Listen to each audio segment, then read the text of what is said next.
gathered here at the famed Charlotte Motor Speedway. This mile-and-a-half track has a packed capacity house, and for good reason. Hello, everyone. I'm Ken Squire, and today there's $700,000 to get the attention of 42 of the finest stock car drivers in the world as they prepare for this 334-lap contest. Now, working with me today is a six-time veteran of this event, Joe Ruttman, originally out of Upland, California. The Vegas odds makers are saying this morning, Darrell Waltrip's the man to beat. How do you feel about it? Well, I think, Ken, you got to look for everybody, but I would, my sentimental choice is a pole setter. It's his birthday, and he, by the way, he's shooting for an extra bonus of $174,000, so I would have to say look out for Wild Bill. Bill Elliott on the pole today, and he is going to be strong. That skins game worth $174,800 if the pole sitter can take it home. Now, our colleague, the car owner, former team manager, John Hayes, wants to take on a new role today, be the meteorologist here. All right, Willard, what's the story? Well, Ken, you hadn't been paying attention. You never listened to me. We've had a drastic weather change. Temperature has dropped 15 degrees from yesterday. These cars were set up to race at 85 degrees. Now the cars are going to be pushing, they're going to have trouble, they're going to be plowing. So all the crew chiefs had to come in this morning, change springs, change rear ends, change gears. So what you have is nobody knows what the car is going to do. So basically everybody's in trouble. They're going to have to go out and just check it out. So it'll be interesting to see what happens at the beginning of this race. Well, thanks a lot, Captain Weather. The SCP Pit Center. Covering the action there today is Bob Varsha. Thanks, Ken. With apologies to Willard Hayes up there, I don't think weather could be any more of a factor today than it was 2 weeks ago here at Charlotte, when this beautiful Charlotte Motor Speedway complex stood directly in the path of Hurricane Hugo and paid the price. Roofs were torn off of buildings, windows shattered, and raindrops driven at better than 100 miles an hour flooded press box, luxury suites, and all of the grandstands. A labor force of some 100 people have worked 24 hours a day to bring this track back around, and today she stands as a shining example to the spirit of the Carolinas in these troubled times. A maximum crowd is on hand, over 100,000 people, many of them taking time out from cleaning up their own homes. They're here to watch great Winston Cup stock car action. Rusty Wallace and Dale Earnhardt going for a Winston Cup championship that could earn one of them more than $1 million. But lost in all this talk of would-be champions is the man who is champion, the man who personifies speed in a stock car. Today, as Joe mentioned, is his 34th birthday, and he stands at the brink of a possible payoff that is the biggest in stock car racing history for a single event. He is Bill Elliott, and Chris Economaki, editor-publisher of National Speed Sport News, is with him now. Well, Bill, happy birthday to begin with. The national champion should have a big day today, but a little bit ago, they took some of your rear spoiler off. Is that going to make a difference when this thing gets underway? No, it was only about a 16th of an inch, a little on each side. It was nothing, no big deal at all. You had a bad beginning of the season, but you're free and easy now. You don't have to worry about the championship. Does that make a difference? Well, you know, no, really, the end of last year, we were really good under pressure, and I think this team does well under pressure. You know, we've got some extra money we can run for here today is what Unical's put up and everything, and we'll go out and give it our best shot. You know, whether the car's capable of winning, you know, I feel like it's there, you know, if everything goes right all day long. Well, thanks a lot. We'll be watching. Then let's go across the road now to my colleague Mike Joy, the mayoral candidate of Windsor, Connecticut, with Ken Schrader. Thanks, Chris. Ken, I don't care how much money they put on that check, that skins game check. You folks, if it was 10 cents, would probably go out here and race just as hard today. Well, I'll tell you what, we raced just as hard before that skins game was here, you know, and Unical did an exceptionally good job coming up with that game, and it's a lot of incentive, but we're out there to win regardless of what it pays. What would a win mean to you? Your deal is set for next year. Our deal's set for next year, but, you know, a win does a lot for you anytime. If we'd won about 10 times this year, a win would mean just as much. You know, it's just a race, and we all got to go win it. He'll be out there trying. Ken Schrader on the outside pole. Ken? And we'll be back to introduce all the contestants to you for this $700,000 500-mile race just in a moment or two. Stay with us for Live Flight. Charlotte, North Carolina on a beautiful Sunday afternoon in October. 42 cars preparing for the command to start engines for 500 miles of Winston Cup stock car action. There are stories from front to back in this 42-car field, and no more so than on the second row. Chris Economaki is standing by there. You're looking at Mark Martin in the inside of the second row. He's the driver that everyone says they have to look out for. He's not won a race this season. Mark, how tough has the season been for you without a victory? Everybody seems to think you're the next new guy to win. Hasn't been too tough at all, Chris. You know, I'm real proud of the whole Stroh's Light team, and we've accomplished an awful lot this year. We're going to victory lane soon. We feel good about today. What about the racetrack today? Everybody talks about Charlotte being a vacillating track weather-wise. The weather's a lot different than it's been during practice and so forth. Is that going to make it tough to get the car right? Well, it could. I know that we're not sure what the track will be like, and I don't know how many teams really do know what it's going to be like. We're going to have to run and try to adjust to it if need be. Well, we want to wish you all the best. We'll be watching, and let's go now to Mike Joy and Darrell Walter. Chris will catch up with him in a moment as they roll his car up to the grid. I'm with Ricky Rudd, who's made quite a run in the point standings from deep in the 20s all the way up to 5th spot. Now, while Earnhardt and Wallace battle for the championship, you're trying to get up that ladder, and they're doing quite a job of it these last few weeks. Well, Mike, I'd like to be able to take some of the credit, but I tell you, this Quaker State crew, really, they've really brought this team around. We're finishing races. We've completed more miles than anybody else out here, including Earnhardt and Wallace, and the car is becoming more competitive. And like you say, we've moved all the way into 5th in the points, and we've still got our own race going. We'd like to be able to try to finish 3rd in the points. We've got a possibility of that. So while them guys are racing for the lead, we're racing to try to get into 3rd. Okay, we'll keep an eye out for you. Darrell Waltrip's now wandered up by Chris Economaki. Well, Darrell, you look calm, cool, confident, and collected. Is that the way you are inside? Well, you know, just want to get going. You got a race supposed to start here at 1 o'clock, and we'd like to be racing right now. But that always is kind of like, I don't know, maybe a pitcher that's supposed to be ready to pitch and the game isn't starting yet. You just kind of get tense waiting for the show to get started. What about the new Darrell Waltrip and these late race shows you've been putting on, and sort of, we don't see you on television until after the halfway mark. Have you figured out that's the way to win this business? Well, I do it for you guys, Chris. That way you can sit up there all day and tell everybody who's got the best car and who's going to win the race, and then I can come along and spoil all that for you. Well, listen, you won here in May, Darrell. You got the track figured out, I'm sure. Are you really confident about your chances today? I really am. The car is running well. It's handling well. We've had a good week here. We qualified well. You know, just have some good racing luck today and don't have any problems, and we're going to win this thing. The big question everybody seems to be talking about is the vacillating nature of this speedway. If it's cloudy, it's one way. If it's sunny, it's another. How do you compensate for that? Well, the sun's out. Even though the air temperature may be a little cooler, the sun is out, and that makes the track temperature about like it's been most of the week. It may be a few degrees cooler, but that sun's what draws the oil up out of the racetrack, and that's what makes it slick. So I don't think we're going to see conditions all that much different than we've seen here like yesterday. You're looking at a man who has the track figured out. Good luck to you, Darrell, up to Ken Squire.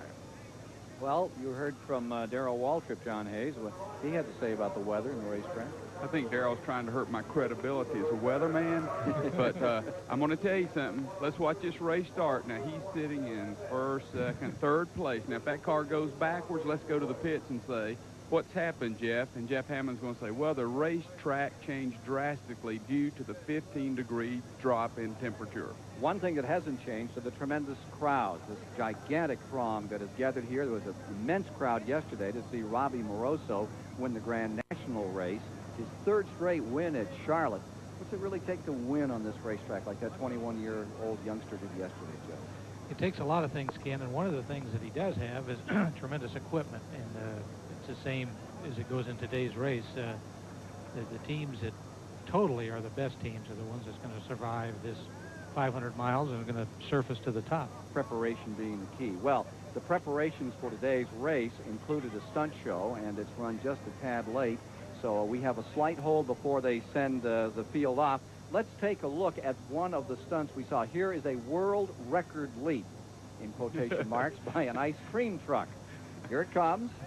Gentleman from Germany is about to launch his ice cream truck sideways, if you will. He got a little loose coming off the ramp. I guess you'd call that crunch, huh? Vanilla crunch. Anyway, that was Gunter Simon, and he clambered out of this thing. He was all right after sailing the length of a football field, a California stunt. And there were other stunts. There was an attempted world motorcycle leap. We'll give you a look at that a little later. And also a fellow on a motorcycle going head-on into a car, which was rather spectacular. We'll get a chance to see that, too, folks, before the afternoon is over here on PBS.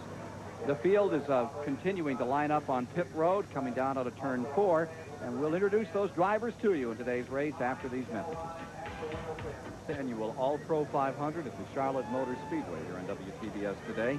And as the field continues to amass on pit road, let's talk about this track. Bank 24 degrees in 1 and 2 and turns 3 and 4, mile and a half. Sounds fairly simple, doesn't it? Well, listen to what some of the drivers have to say, how they approach this very difficult course. As you're coming down the front straightaway, you know, you don't have any time to relax. You've got to negotiate those 2 corners. I mean, the front straightaway is dog legs. So as you come off turn 4, you set yourself up to make the first dip, and then you swing out across the start-finish line and got to drive back down to make the next dip. You got to be more aware of what's happening entering turn 1. It's a little bit narrower than turn 3. It's a little bit sharper turn. The angle coming off of 2, you need to be down a little bit lower so you don't get into the wall. Turn 3 and 4, it's got a sweep to it. You need to get in there a little low into 3, but yet you can use more of 4 and you can go off a little higher. This track is just, it gets really slick coming off of 4. I think that's, if you want to take one spot on the track and say this is it, it just gets slick off of 4, and you got to have your car working good off of 4 to get around here. You feel turn 4 is the key, Joe Rutten? Absolutely. Where most of the guys run into trouble is you enter into 3, you enter low, and the car seems to sweep up the bank, and what happens is it leaves you an opening, and you assume this is my chance, I'm going to get him, and you jump under him, and as you exit the turn, and the people's maybe not seen the track in person, that wall comes out and grabs you in a big hurry, and what happens is there's just one groove as you exit turn 4, and I think that's where you get in trouble. It just kind of invites you to say, hey, I'm going to get this guy right here. Drivers are getting themselves into the cars, getting settled down for this afternoon's 500-mile go. That's a very long haul on a mile and a half. Now, you got to be in great physical condition to do this. Oh, it's amazing that it's cool, because I'll tell you what, if I were to drive this race here, you'd just be praying for this kind of weather. Even at this temperature, it's going to be in excess of 120 degrees. They've given the command to fire the engines for the All-Pro Auto Parts 500 this afternoon, and it's cool, so therefore they'll take an extra minute or 2 to warm these engines before they turn them loose. Critical time in turning these engines over when we have a cool day such as we have on this lovely day today in Charlotte, North Carolina. Let's go to the STP Pit Center in Bob Park. Ken, we've already talked about the Winston Cup Championship, and Rusty Wallace and Dale Earnhardt have said it all. They each have to beat each other in order to win that $1 million. Let me show you something. Looking at our points thus far, Dale Earnhardt leads in points, but he's going to have to come through the field. He's starting all the way back in 12th position. Rusty Wallace in 2nd position. Starts in 6th. Mark Martin 3rd in points. He's got a pretty good shot. He is right up front. All of these guys are going to be trying to come through the pack.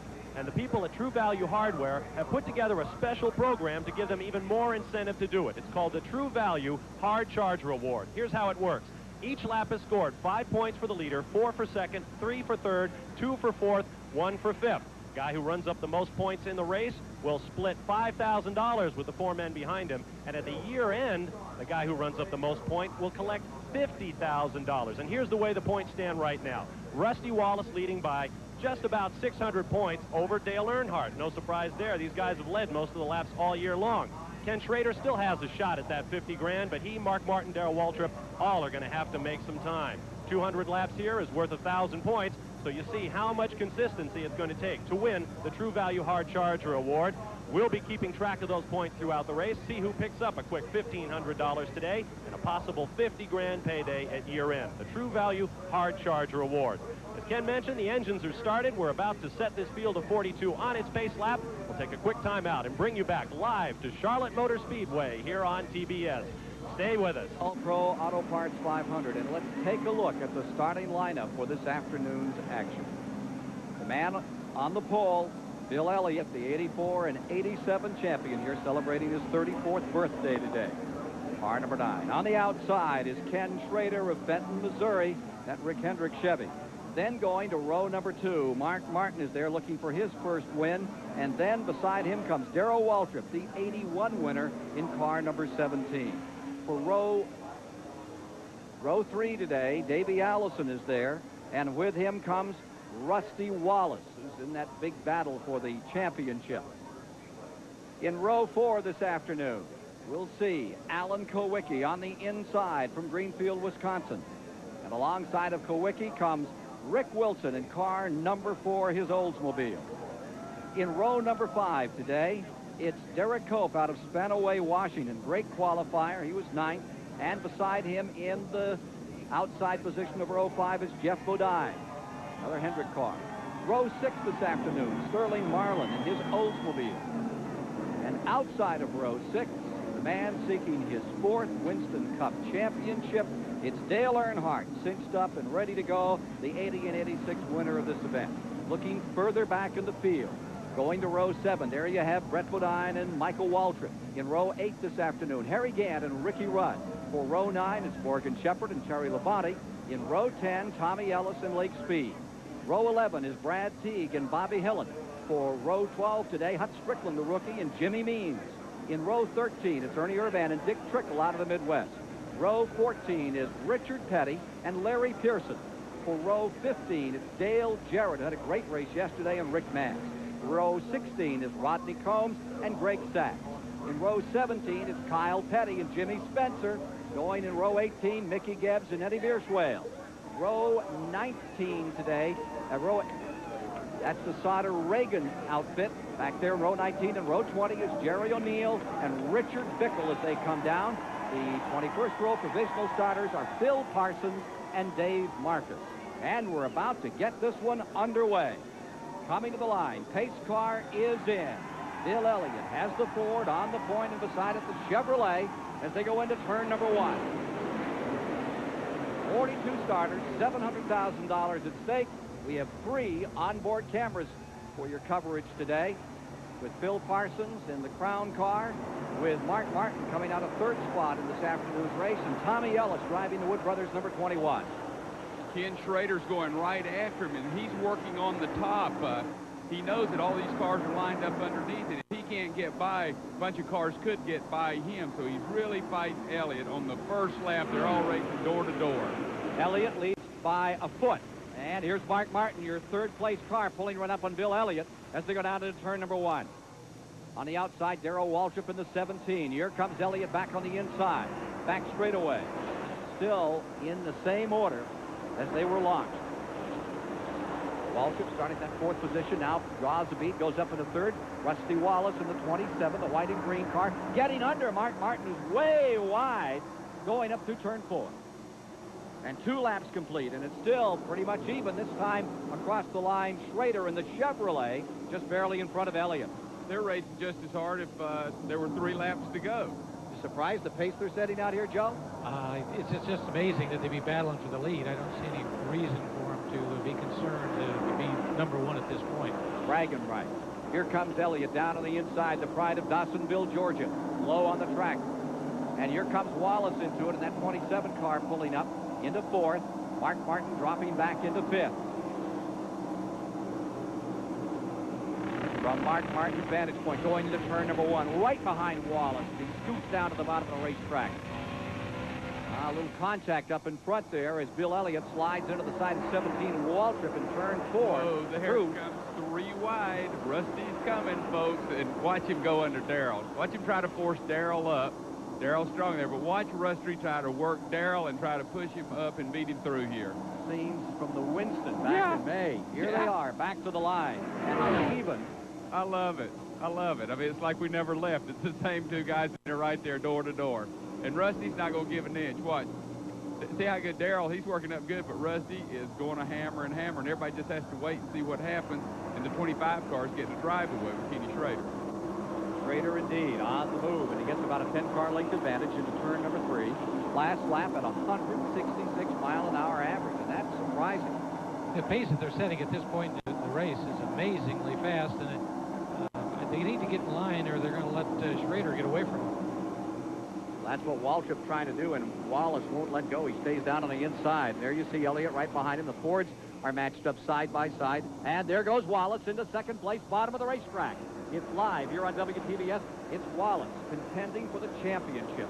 He came into this race just 125 points behind Dale Earnhardt for the national championship. Earnhardt going for his 4th title. Here they are out of turn 4, coming down to complete lap 6.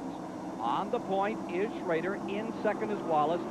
third, Darrell Waltrip, fourth, Mark Martin, and fifth, Bill Elliott, in that order to turn one.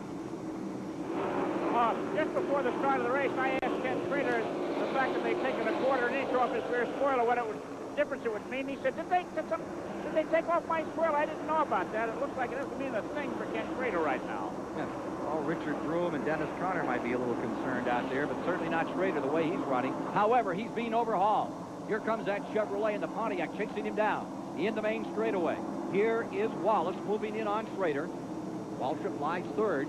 Alan Kowicki is lying sixth on the field. Kowicki blew an engine in the final practice session yesterday afternoon, but he's gone to a reserve and he's looking very good at the moment. Back straightaway, there are the two leaders. Schrader on the point.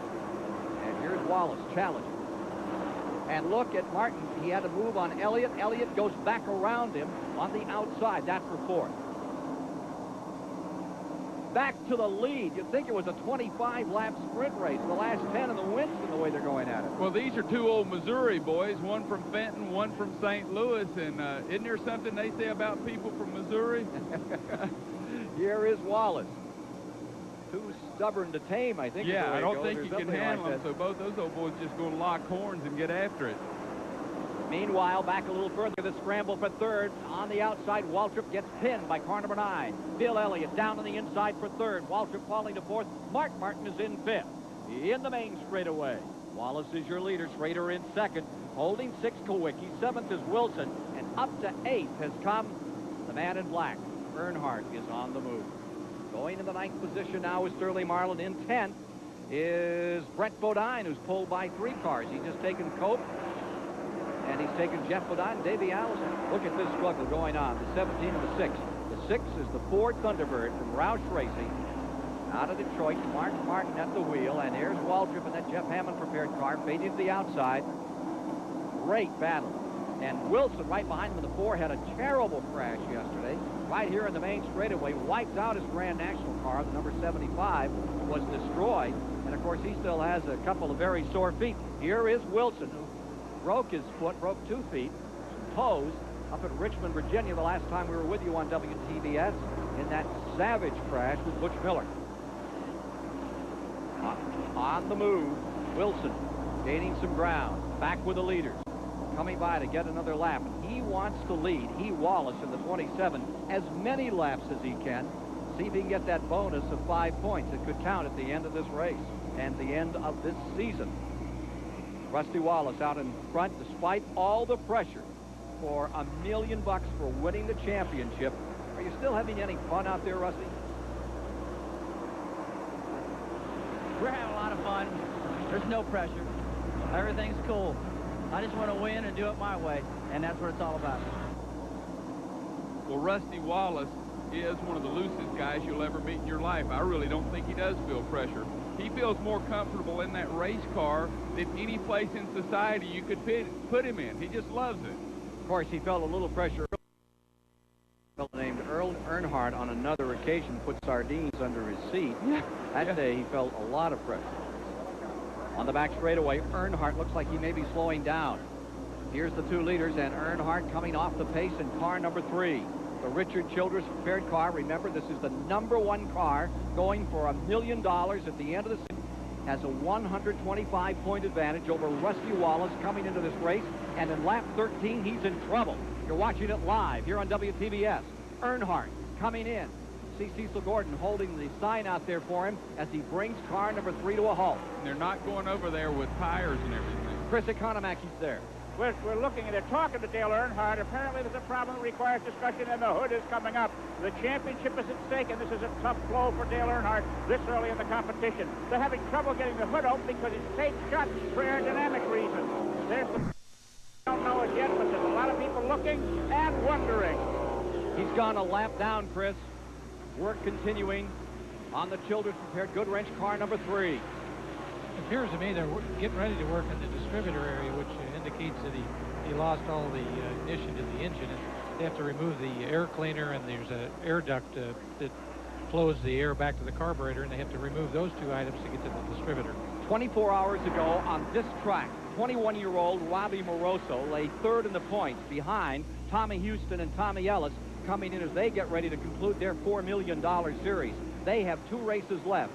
Both of the leaders in the point standings in Grand National ranks, Houston and Ellis, had trouble. Moroso won the race. He came from 90 points back to lead at 5 o'clock yesterday afternoon for their national championship.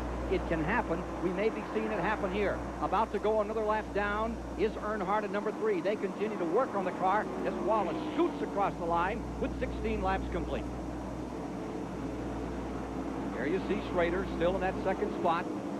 Elliott deployed 3rd. Mark Martin is 4th. Rick Wilson is 5th, and Alan Kulwicki lies 6th on the field. Waltrip has faded back into 7th spot. Well, Darrell's car seems to be a little loose. He's drifting higher in the turns, but again, you never know with Darrell Waltrip. He is one of those cagey old veterans, and he may be just saving his race car and motor. Schrader, Kulwicki, Jeff Bodine, Lake Speed, Morgan Shepherd, all looking for their first win of the year. Now, there you see Waltrip, and he is about to be overwhelmed by number 94. Sterling Marlin in the Billy Hagan car.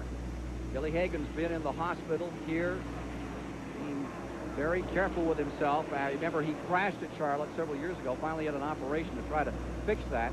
Now we're with Mark Martin in that Stroh-like Ford. And remember that he is in 4th position, chasing Bill Elliott.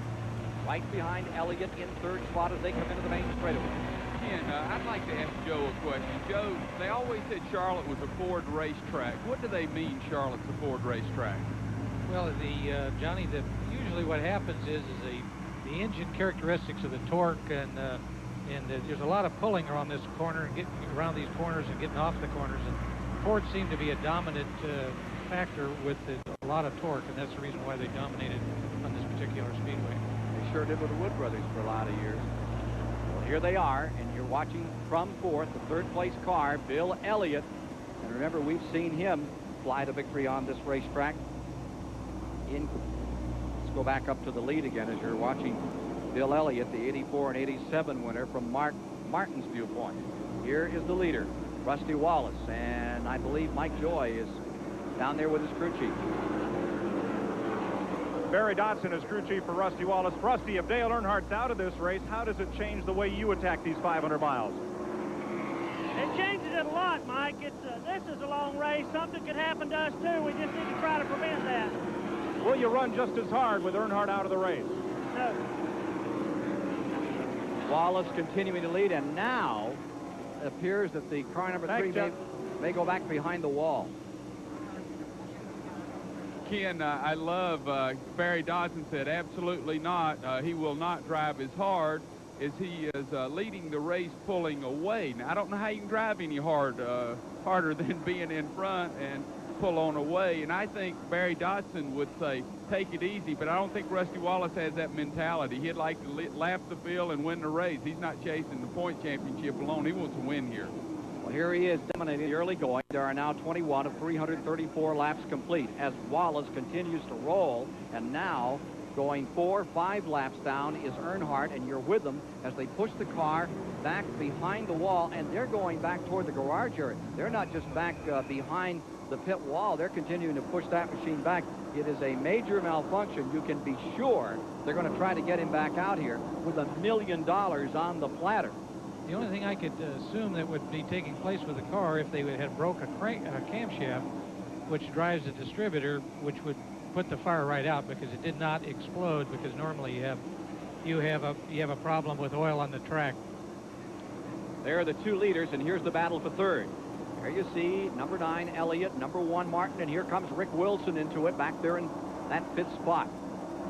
From Mark Martin's viewpoint, he pulls up on Bill Elliott, twice the winner of this race.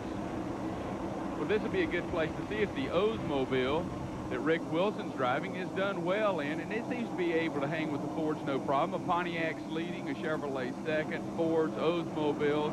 So it looks like there's a lot of cars that are working good on this racetrack. Back straightaway, lapping car number 50 as they scoot down into the corner. We'll be back with more of the action. Live TBS coverage of the All-Pro Auto Parts 500.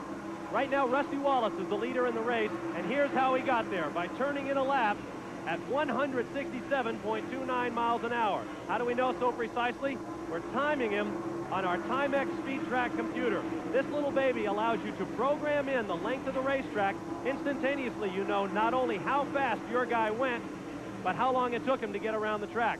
We're going to make one team very happy in a few minutes at the end of this race when one member, or one team, the fastest lap of the race, the fastest driver in the race, is going to get a set of these for every man in his pit crew. He is then going to hate us because these things are so much fun, he's going to have to take them away from his guys, or they'll be out there on the pit wall playing with them all day long. Dale Earnhardt is now out of this race. That has big implications for Rusty Wallace's Winston Cup aspirations. Let's go back topside now to Ken Squire. And let's go immediately to Mike Joy. Thank you, Ken. Here's the engine bay of the Dale Earnhardt car. It was first thought to be distributor. As Joe Ruttman pointed out, that's driven by the camshaft. The camshaft has broken. To replace it, you must remove the radiator and try to slide one in the front or lift the engine out. And if there's no other damage, try to replace it. It's a good hour job, if that. Ed Miller, the engine builder here, looking things over, and it looks like they're going to give it a go. We'll stay on top of the story and try to talk to Dale when he comes out of the trailer. He was visibly upset and bitterly disappointed. Meanwhile, on pit road, early stop in lap 27 for Ricky Rudd in car number 26.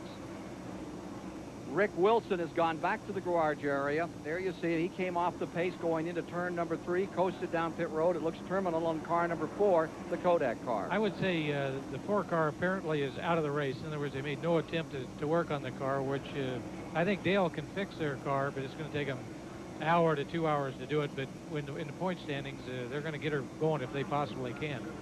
Remember here, as you watch the leader, number 27, Rusty Wallace, Phil Parsons started all the way in the rear today, and you're riding with him as he's cutting a nice clip through the field. He signed a new deal for 2 years yesterday. They have made the official announcement. It was done some time ago, the Morgan McClure deal, but the big message was that Kodak would sponsor that team over the next 2 years. Big bucks. Well, it's a good lick for Phil, and of course the Crown Fast Fair people are going with the Robbie Moroso car, so I think it works out well for everyone. Here you are with Phil Parsons, who's now in 23rd position. He is 23rd on the field. Again, you get a perspective on the lead and the interval between the white car, number 27, as Rusty Wallace continues to show the way. And here's Waltrip, and Derek Cope is going around him. Now, Cope has passed Sterling Marlin. He's now put Waltrip away, and Derek Cope has picked up another position. He's into 6th. Good run for the Whitcomb car. It's a strange group of folks. Of course, he's from Spanaway, Washington, the driver, and the car owners from up in Keene, New Hampshire, up New England way. Here they are in Charlotte, North Carolina, and whipping through cars as Waltrip in number 17 lies 7th on the field. We asked Darrell Waltrip what kind of pace to expect here in Charlotte. Because it is cool, because the tires are not a problem, they're really handling the track conditions well this time. I believe you could run your car to death. I believe you could. The pace is very fast right now. The qualifying is a little quicker than we were here in May. All those things tell me that guys are running harder, running better. So it could see a lot of blown engines just by virtue of nice, cool air. Makes a lot of horsepower. A lot of horsepower strains the motor. You drive it a little harder. First thing you know, boom, you blow up. Back to that same old story. Got to kind of think about all that. Watch the attack. Pace yourself, not blow up before the race is over. Take a look here as they go down to the corner. 9, 6, and 7 are all locked up together, and here is Mark Martin making the move on the inside for 3rd, and Kowicki is right there behind them. So you've got a bevy of Fords. Here's Mark Martin in the 6 car on the bottom, the 9 Elliott and the 7 Kowicki all out of turn 4 in a cluster as they continue their scramble for 3rd spot. Well, you can see Mark Martin's car was shaking a little bit down there at the bottom going into the turn, and just getting a little bit loose on him, I think. And Bill, it's up there where he doesn't bind it down, but here's Martin back. Out of 2, he's strong. Into the back straightaway. Number 6, Mark Martin looking for that elusive first win. Comes so close so many times. They head down into number 3, and here comes Kowicki, who seems to have the handle on the high side. Great battle. This for 2nd place at lap 35 coming to the line. Let's go to Mike Joy. Dale Earnhardt in the garage here. Dale, what happened to it? Well, I don't know, Farzan. You have to ask Richard about that. Right. But what about you? This could have happened in any race, but is it that much tougher when it's this late in the season? Yeah, it's the wrong time to happen, but there's still 4 races left, and anything can happen, so, you know, we'll see what happens from here. Dale Earnhardt. tough one for a tough competitor. Earnhardt walking away early in the going. Boy, that will shake up the odds makers on this race. He was figured to be a contender all afternoon. Well, another thing I hate about him not being in this race, there's always so much excitement when he's out there, and you're not sure what he's going to be doing and who he's going to run with, and it just shows you how much you would miss racing if Dale Earnhardt wasn't here. We're with Mark Martin once again as he tries to overcome Bill Elliott in a struggle for third spot. 36 laps are in the book. There's the interval. Martin is able to pull up, but he's not able to put away Bill Elliott. I think Elliott's sitting on it out here, Joe. I don't think he's any too eager to turn the wick up any further than it is at the moment. Well, I think there's no question that the 9 and the 17, this early in the race, the type of races they run is not to go for it early in the race, and it doesn't surprise me to see them running in this position and, you know, saving their equipment and their tires for later in the race. In the Italian Grand Prix, when the Ferraris go out of the race, the fans start to leave. I dinner with some diehard Earnhardt fans last night, and they said if Dale Earnhardt goes out of the race early, they're going to get up and go home. And that, well, may be the case today. Well, there'll be somebody there to take their seat. Right here in the main grandstand area, it is sold out. Backstretch, you can still find a few seats. Nobody's leaving now. For sure. Well, I think they get here and they say that, but real world, they just bottom line. They're here for racing. They just love racing, and that is real racing, and I'm going to stay and watch this. I don't care who falls out. And what a race it is, as again, Martin pulls up on the inside on the 3-4s. Running to lockstep, come out of turn number 4. Formation flying down the main straightaway, bottom of the racetrack. It is Mark Martin outside as Bill Elliott, and there lies Kowicki in that number 7 car. What a story Kowicki is. This looks like a Ford test, doesn't it? Test session at Charlotte Motor Speedway, but they're not running for the lead, strangely enough. The Pontiacs jumped out there. So I wonder if the Ford development team say, hey, guys, don't run side by side. Hook up in line and run these people down. No, I think, John, what's happened is they look at each other's car in the pit area, and they check out which springs and what kind of spoiler they're running. And needless to say, they put the exact same setup in all 3 cars. So there they are, all in there together, running the same clip. I'm sure I knew that. Here they are out of turn number 2 and into the back straightaway. Let's go back up front for just a moment as car number 27, Wallace, stays out in front with Schrader maintaining 2nd spot. And look at the interval now. Wow. Well, what's happened, Rusty's taking it easy, just like Barry Dodson told him to. Since Earnhardt's out of the race, he's just going to take it real easy now. Be real smart. Take it easy. Don't abuse the engine and the tires as he just turned the fastest lap of the day. That's for about while the fastest was a 167. His last reporting is a 166. Tell Barry to tell him to quit taking it easy. We'd like to see what this car would really do. Wallace stays out in front. And he didn't take any time at all to move from that outside of the 3rd row into the lead. 42 laps are complete. Kowicki lies 4th. Elliott 5th as that shuffle continues back there. Derek Cope is 6th. Waltrip back to 7th. That's his style these days. Sterling Marlin is in 8th. Jeff Bodine is 9th. Davey Allison maintaining 10th. Brett Bodine 11th. Harry Gant is 12th. Morgan Shepherd 13th. Ernie Urban is 14th. Terry Labonte in 15th. Michael Waltrip 16th. Dick Trickle 17th. Jimmy Spencer in 18th. Almost impossible for a dark horse like a Jimmy Spencer to win this race. Well, I would see totally impossible. I wanted to look at the rundown the start of the race, and I've always said if you qualify out of the top 20 in the past 3 or 4 years in a Winston Cup race, the chances of you winning a race is slim to none. So I want to see if that's going to come true or not. How do you feel about that, John? Well, it can happen, but 4 or 5 of those real dominant cars have to fall out of the race. Earnhardt, one of the real dominant cars, is out. These other cars, Rusty's won 5 or 6 races, Darrell's won 5 or 6 races, and those 2 people had to fall out for you to win races.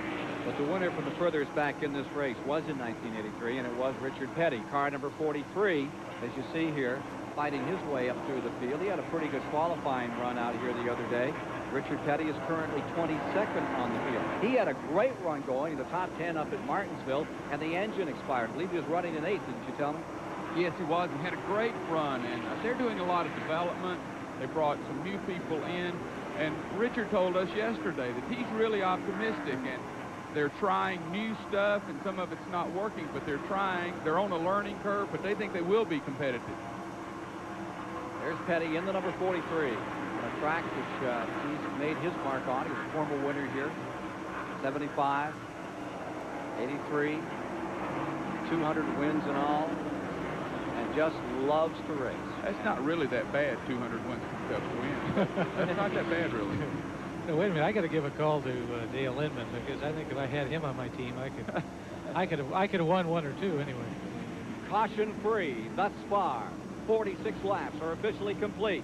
Rusty Wallace is out in front. Earnhardt has been KO'd early. Schrader lies second. Staff was honored this weekend for their work repairing the damages caused by Hurricane Hugo for the Air Force Reserve's Commander Performance Award.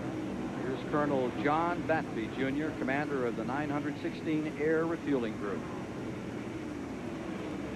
This award originated by the Air Force Reserve Recruiting Service, recognizes those individuals or groups of people that exhibit dedication, teamwork, and professionalism. When Hurricane Hugo swept through this area 2 weeks ago, it seemed a near impossible task to clean up and make the necessary repairs to hold this race today. Harvey Walters and the maintenance staff of the Charlotte Motor Speedway took this as a personal challenge. Their extra effort and professionalism is the reason the Speedway is open today and ready for this major NASCAR event. Harvey, the Air Force Reserve is proud to present to you and Wes and the maintenance staff of the Charlotte Motor Speedway for your fantastic accomplishments in getting the racetrack ready, this Commander's Performance Award and this beautiful Golden Falcon. Thank you very much. Congratulations. We have a caution on the track at this moment. Yellow has just come out. It is not serious. There's some debris down in turn number 1. They want to remove it before they continue. There was no incident on the track. It will tighten the field back up with 51 laps complete. This is a key caution. Now everyone can make the adjustments on their cars to try to make it fit the track better. Joe, you could probably handle that a lot better than I could.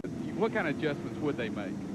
Well, if your car is close, Johnny, you do tires, changes, stagger the tires. If you're off quite a bit, you see the wrenches going on the jack screws, and that's plain and simple. And if you see no corrections on the car, they can correct the car with the tires. But I'd like to make a call of two things I've noticed up here that I'd like to give a call to Eric Cope, which is doing a fantastic job in my eyes. It's a pretty tough field to be running as well as he is. And you got to watch O'Hare again. He's kind of gliding along there, and he's going to ease right up on him. Derek Cope is running at 6 and Harry Hampton at 9. They are doing well. Let's go to Mike Joy. Yeah, the attrition rate is very high this early in the race, considering we haven't had a major on-track incident. Lake Speed's here in the garage with a burnt piston. Dale Earnhardt's broken a camshaft. Rick Wilson has lost the engine. Rick Bickle's car owner looks bad. It's something under the hood. He won't tell us what, so it's something that shouldn't have broken. And here's road racer Bob Tullius's car with Rodney Combs aboard. They've broken a rocker arm. They're trying to repair it and get him back out. All the leaders are taking advantage of this caution. Pull on pit road. Wallace diving in, and boy, he makes an unusual Yeah, he stop, almost overshot it. The entire field is all on pit road. There isn't anybody behind the pace car. Not a soul. Nary an individual has decided to stay out and try to collect 5 points. They're all in. That Rusty Wallace shot, you were watching one of the best pit crews. That team dominates the all-pro Copenhagen Skoal team, and that Elliott team, I mean, the there they are. Wallace team is just outstanding. They come back out. Let's go to Chris Economac. Well, we just saw Rusty Wallace do a 25.16-second stop. It was an angle parking stop because of Ricky Rudd's car close in front of him. He had to back up before he got out, but he still got 2 cans of gas.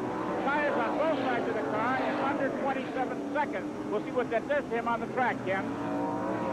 Well, let's see as they line them back up who came out the quickest. Looks to me like Mark Martin has pulled it off, Chris, with Elliott coming out second and Wallace third. Actually, he came out a little behind Waltrip and gunned him down. Let's see if they're going to let that stand. Waltrip would then be fourth. Long way to go here. I don't think anybody's going to get too upset. 53 laps are complete. Jimmy Means just coming out, as does car number 53, Jerry O'Neill out of Auburn, New York, making his first appearance in this race. Ken, in my crafty old veteran standings right before this caution, Elliott was 5th, Waltrip 7th, Gant 10th, and Labonte 15th. These are the guys that are thinkers, are going to take care of their cars, make sure everything goes smooth, because they know it's 500 miles. It'll be interesting to watch them as they go through the day. Well, here's the field coming down. They're going to be another lap under caution. I think that's going to give us time to get a Goodyear Racing update in here on some of the other news happening in the world of motorsport this weekend. So let's join Bob Barsha for that now. Thanks, Ken. Most of the racing action is concentrated in the east and southern part of the United States. Here in Charlotte yesterday, 21-year-old Busch Grand National star Robbie Moroso took a big step towards a possible championship in a crash-marred All-Pro Auto Parts 300. There was a big crowd of Winston Cup stars on hand, and despite a controversial qualifying system designed to keep them out. Nevertheless, Moroso had his number 25 up in the top 5 all day long. His title hopes got a big lift when points leader Tommy Houston's engine went sour and dropped him to 41st at the end of the day, while second place in points Tommy Ellis blew an oil line and wound up 16th. But the biggest attrition came in crashes, including this major schmozzle that knocked out Dale Earnhardt and Jack Ingram, among others. Over the last 50 laps, it was Moroso against the 30 car of Michael Waltrip, the two trading the lead lap after lap until Moroso pulled out his third straight triumph at Charlotte, breaking the Grand National Series earnings record for a season and leaping from third to first in the title chase with 2 races to go. Now, in drag racing, records have been expected, and they have been achieved. In the National Hot Rod Association Cheap Auto Parts Nationals of the Texas Motorplex, listen to these numbers. Gary Ormsby leads 6 drivers in top fuel under 5 seconds going in today's final eliminations. Mike Brotherton has set a new national speed mark there, 294 miles an hour. Ed McCulloch in funny cars has a new ET at 5.188 seconds, while Warren Johnson leads the Pro Stockers. We'll have more drag racing, plus the big dirt weekend at Syracuse, New York, and more on our next report from the Goodyear Racing Update Center. Ken? Thanks, Bob. Ready to go this time around. As they come by, there'll be 56 laps complete. And you see car number 25 taking a last-moment gulp of fuel and coming back on the track. Here's Mike. Ken Schrader was in second position with his caution flag flew, but on their first try at the pit stop, the lug wrench on the right front jammed when it hit the second nut. So Schrader got out late. He had to come back in for them to complete their pit duties and top it off with gas. From second place, Sale and Charlie, all because of a mechanical failure on the pit stop. As Brad Teague comes back on the track as well, and we get ready for this start, let's review for you how the field lines up. Mark Martin will be first, Elliott second, Wallace third, Darrell Waltrip fourth, Kowicki fifth, Cope sixth, Bodine seventh, that's Jeff Bodine, Marlin eighth, Davey Allison ninth, Perry Labonte 10th, Brett Bodine 11th, Gant 12th, Michael Waltrip 13th, Irvan 14th, Spencer 15th, Shepard 16th, Bobby Hillen 17th, Richard Petty 18th. It'll be Dick Trickle in 19th, and 20th is Dale Jarrett. Hut Strickland 21st as they come back to the line. And after we have completed the first caution of the day, race ready into turn number 1. Mark Martin going for it. Well, we haven't had our first accident, and this is exactly the kind of situations those things happen. So watch this closely. Phil Parsons trying to get his lap back, and he's going to drive just as hard as he can because you don't get many chances like this. But Martin's driving away from him as Phil slides up a little in that Crown Petroleum car. Get a view from car number 55 of those leaders as they scramble down out of turn number 4. The Crown Fast Fair car, number 55, Phil Parsons. In front, Mark Martin establishing, staying there, holding on. Back straightaway. Number 9, Elliott, shooting down to the inside. Looks like he's clambering through again as he fights with Wallace. What a good start. Closes up on Martin again. Here you see the Wallace car, the 27. Back there in third. And in between them is Ricky Rudd.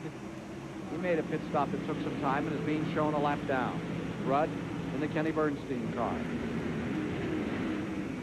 Give you an overall rundown here back through the field as they came to that caution period. Mark Martin stays out in front into the back straightaway. Here comes Waltrip, showing some real strength early in the going. Looking like he wants to move under Ricky Rudd down here in turns 3 and 4. Here's the fade to the outside by the green car, being driven by Ricky Rudd. Part of that wholesale change of drivers that we'll see in 1990. Well, you can see Ricky Rudd's car is getting loose. As it goes up, it takes a real high line up toward the wall, and that lets the car sticking down low, get by a lot easier. And Darrell is in a perfect position now to try his car a little bit. He's not in a whole lot of traffic. He's got Jeff Bodine in the number 5 car coming right up behind him. But Darrell will do a little testing to see what his car will do right now. Look at this as Bodine goes down to the inside on Waltrip. Here is Bodine showing tremendous strength, making his move in car number 5. Jeff Bodine, that's the fight for 4th spot. Jeff Bodine motoring down to the bottom of the racetrack. The Waddell Wilson prepared car. Here comes Kawicki back into it. 4th, 5th, and 6th there in the frame. As they bounce off that little bump into the back straightaway. Bodine now in 4th. Trying to close on Rusty Wallace, and a battle for the lead developing at turn 4. To the inside, Elliott on the outside, Martin. Martin trying so hard to win. One's got to fall his way this year. I loved watching that fan. He had a good wrench shirt on, a Dale Earnhardt hat, and he's standing up shaking his fist for someone to get round, and I don't know if he's pulling for Elliott and Mark Martin. Back straight away. But he did not go home. Martin and Elliott stay 1st and 2nd. Earnhardt again has fallen out of the race early, and that's 125-point advantage yet. Look at Kawicki in the 7 going underneath Waltrip for 5th. Alan Kawicki noses his Ford down to the bottom. Caution is out. Yellow is on the racetrack. 61 laps in the book. 2nd caution of the day. Jimmy Means may be the reason. Running very slowly. He's down on the track. I wonder if he left some debris. We'll find out for you and be back with you in just a moment as Jimmy Means is pitting the Alka-Seltzer car. We'll be back with more of the action from Charlotte in a moment. Coverage of the All-Pro Auto Parts 500 from Charlotte Motor Speedway. I'm Bob Barsha in the STP Pit Communication Center. Mark Martin was our leader before Jimmy Means brought out a yellow flag. The field is presently under caution. We've got plenty of action up and down pit road. Martin, interestingly, one of the few drivers who is staying pat with his team for next year, the Jack Roush operation, although he will change sponsors. We're at that time of the year, silly season they call it, when drivers and sponsors will be changing teams. We'll bring you more on some of the drivers and sponsors who will be changing cars next year. Right now, let's get out to pit road and Chris Economaki. I'm with Jack Roush, Mark Martin's car owner. Jack, Mark just got passed by Bill Elliott under the green there. Was that a design from the pits, or did he just get outraced? I know there's been a lot of under-the-hood problems, and my question to you is, are you slowing him down and to save the car? Well, Mark's calling his own strategy in that regard. He told us that Bill wanted to run harder than he wanted to run. He was sure that he had the perfect race car to win this race with, and he wasn't going to screw it up early. So he's real happy right now, and he's pacing himself. Okay, there you have it from car owner Jack Roush. Why Mark Martin let Bill Elliott go? Crowd back on their feet. Ricky Rudd down on the inside trying to get his lap back. As Bill Elliott moves away in 1st place. Mark Martin, you are riding with him going into 2nd down on the bottom of turn number 1. Our 3rd camera, the Die Hard race cam with Tommy Ellis. Hope to get to that a bit later here this afternoon. Here's number 6. Continuing in 2nd spot, moving up his car number 27. Rusty Wallace to the inside, the Pontiac, as it tries to make a line down to that bottom, get himself another position. 2nd place is what he's seeking, and he has it. Rusty Wallace goes into 2nd place, and backing up into 3rd goes Mark Martin. The 4th position is Bodine. Kawicki is 5th. Waltrip 6th. Marlin 7th. Derek Hope is in 8th. Davey Allison 9th. And Terry Labonte in 11th. That's Darrell Waltrip in that 6th spot. There you see the 27. Rusty Wallace followed by Mark Martin. 2nd, 3rd, 4th right there. And Bill Elliott running very well and looking extremely strong here this afternoon at the 66 lap mark.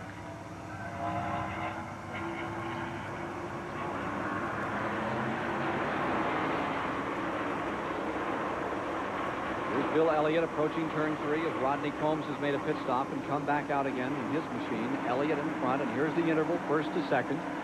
Rusty Wallace there, then Mark Martin 3rd.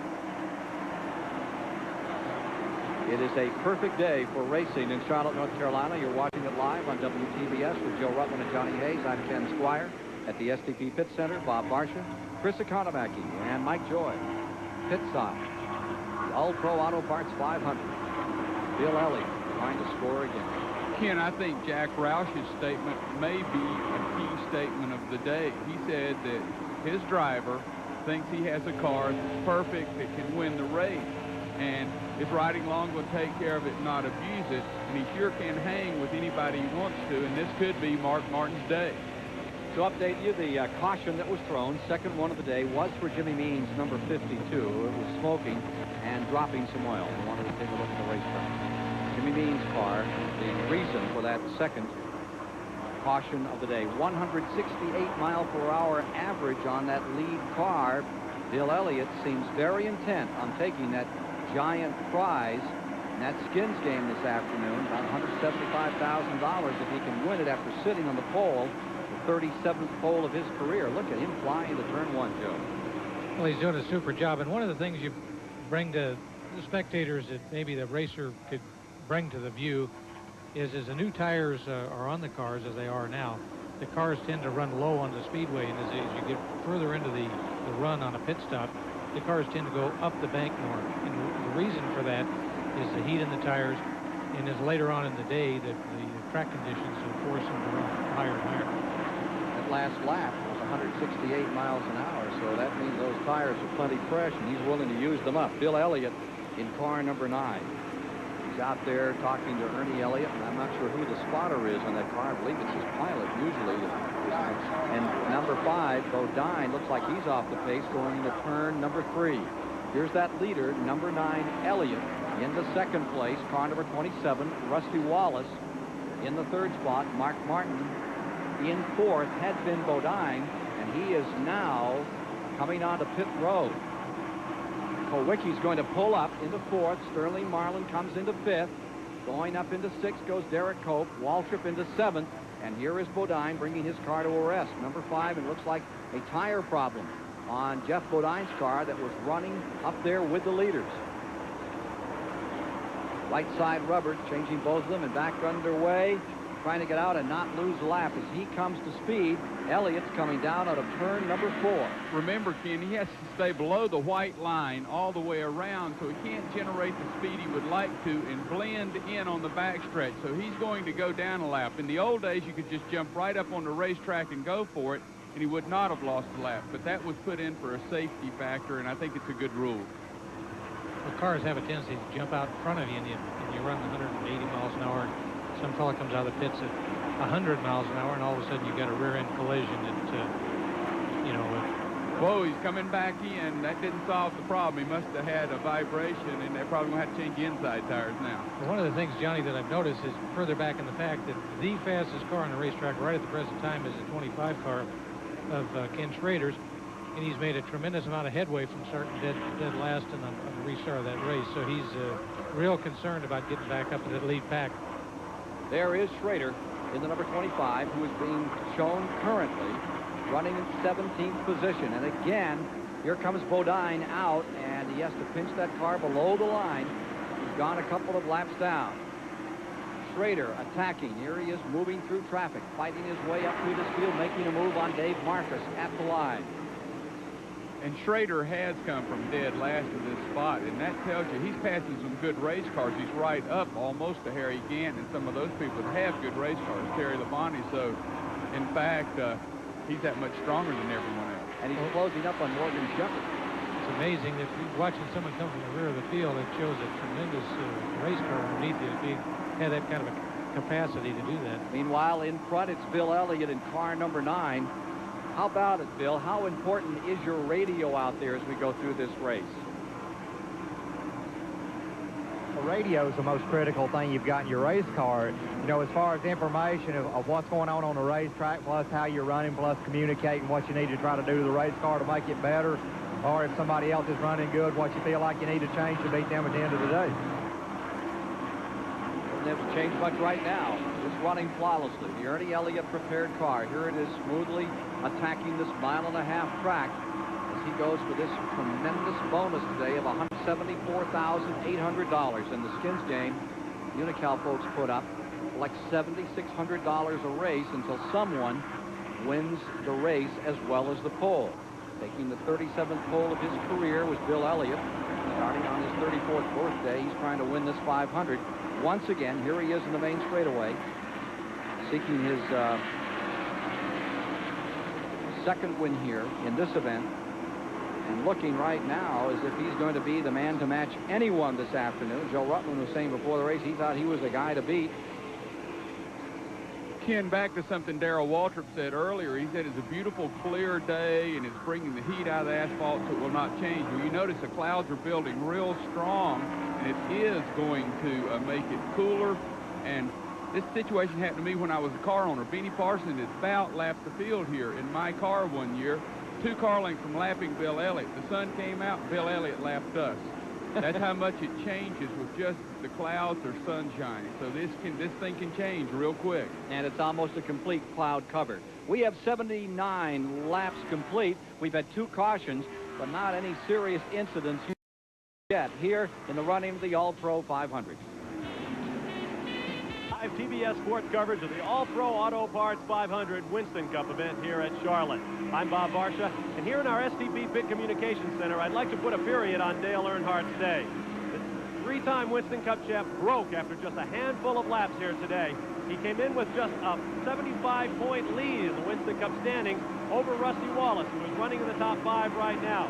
Earnhardt will pick up some points today, but because Rusty has led a lap, he picks up 5 bonus points. If he leads all the laps today, he'll pick up another 5 bonus points. If he wins the race, he picks up 185 points. So if all things go well for Rusty Wallace, expect a big swing in that $1 million Winston Cup championship today here at Charlotte. We'll have more on the progress of today's race when we get to our Goodyear mid-race report. Right now, Mike Joy has a comment from pit road. Bob, we've got 1 sick driver and 1 car feeling better. Rodney Combs, the West Virginia dirt track driver in the Mueller Brothers Pontiac, has a bad sinus condition. He's going to slug it out as long as he can. If he has to climb out of the car, Jim Sauter is standing by in the Mueller pit. He is their former driver and well acquainted with their race team to climb in.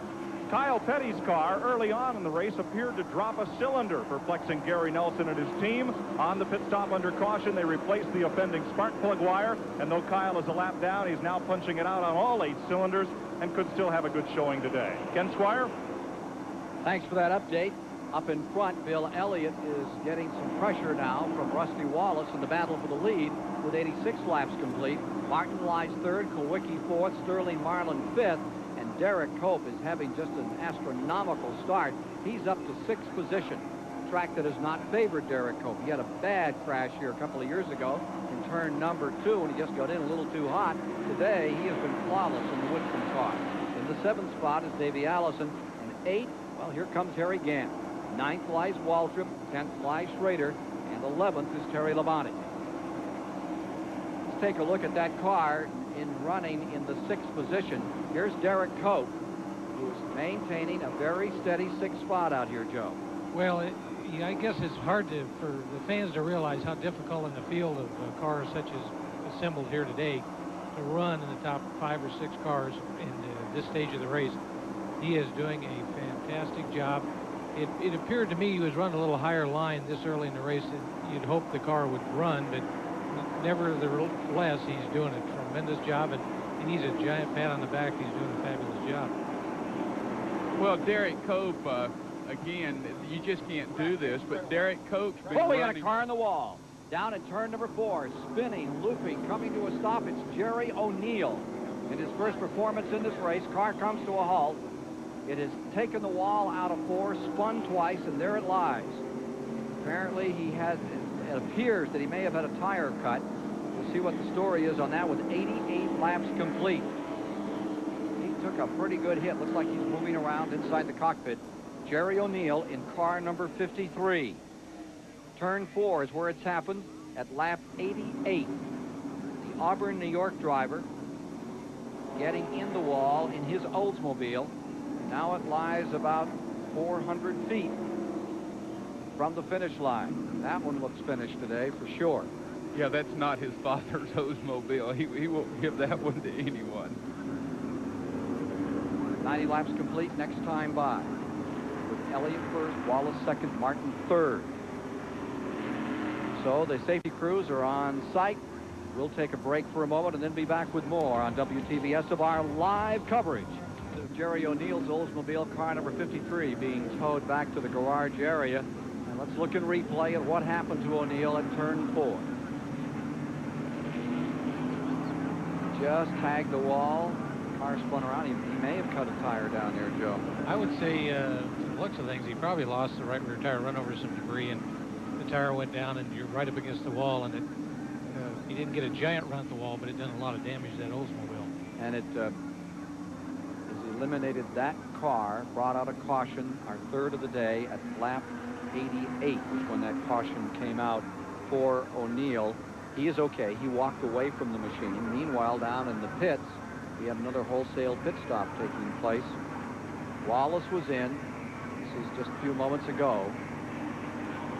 Car number 27. Wallace going for a 4-tire change here, and there's Elliott's number 9. We're not doing the right side rubber on that Ford Thunderbird. They're all taking fresh tires here.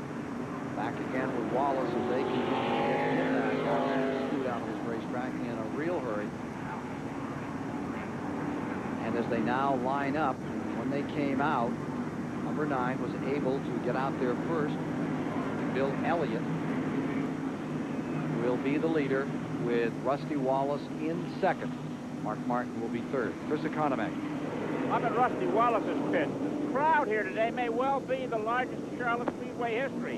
And one of the byproducts of a large crowd is litter, paper napkins, ice cream containers, and so forth. When Rusty Wallace's car came in here for that pit stop, there was quite a bit of that litter in his radiator opening. It was all cleaned out by an alert crew member, and I'm wondering if Joe Ruppin can perhaps tell us what that means to engine temperatures, and is it a danger? Let's go to Mike Joy for just a moment quickly. Thanks, Ken. In the Elliott pit, they're celebrating, not because Bill had such a good run out front, but because on our Timex Speed Track, they put 4 tires of gas in that car in 20.53 seconds. It was only a couple of years ago that 23 seconds was considered time that would get you to the front of the pack. If Wallace's crew is year-round or Earnhardt's crew the best on pit road, the best one right here today so far is Bill Elliott's. And again, Earnhardt has been KO'd. What about Chris Economacki's question, Joe? Well, it just takes a little bit of debris on the piece of paper.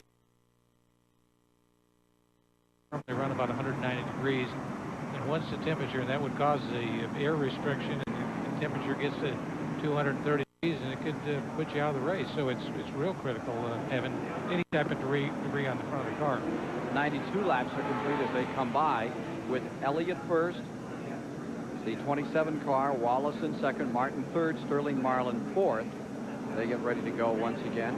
Ernie Irvan pulls himself up into fifth. Davey Allison in sixth. Harry Gant is in the 7th position. Alan Kowicki 8th. Derek Hope 9th. Ken Schrader is in 10th. And Terry Labonte is in 11th. For the second consecutive season, Rusty Wallace is chasing the Winston Cup. His aggressive style has made him a top contender for that championship.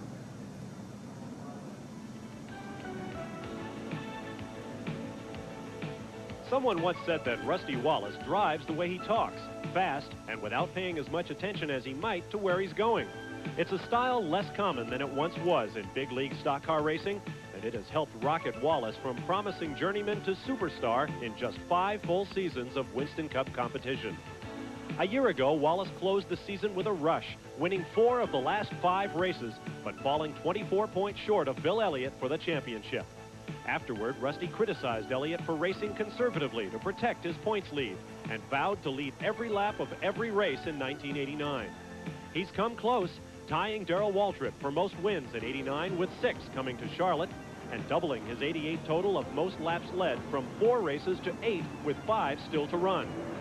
But the fast and loose Wallace style off the track has landed him in hot water this season. A much-publicized skirmish with car owner Raymond Beadle threatened to split the team at mid-season. That issue has been resolved now, says Wallace, who needs another closing rush to overhaul points leader Dale Earnhardt. He's my friend off the track. He's not my friend on the track. We've already had that understanding the last couple of weeks, him and I racing together. And so I know what I got to do. He knows what he's got to do.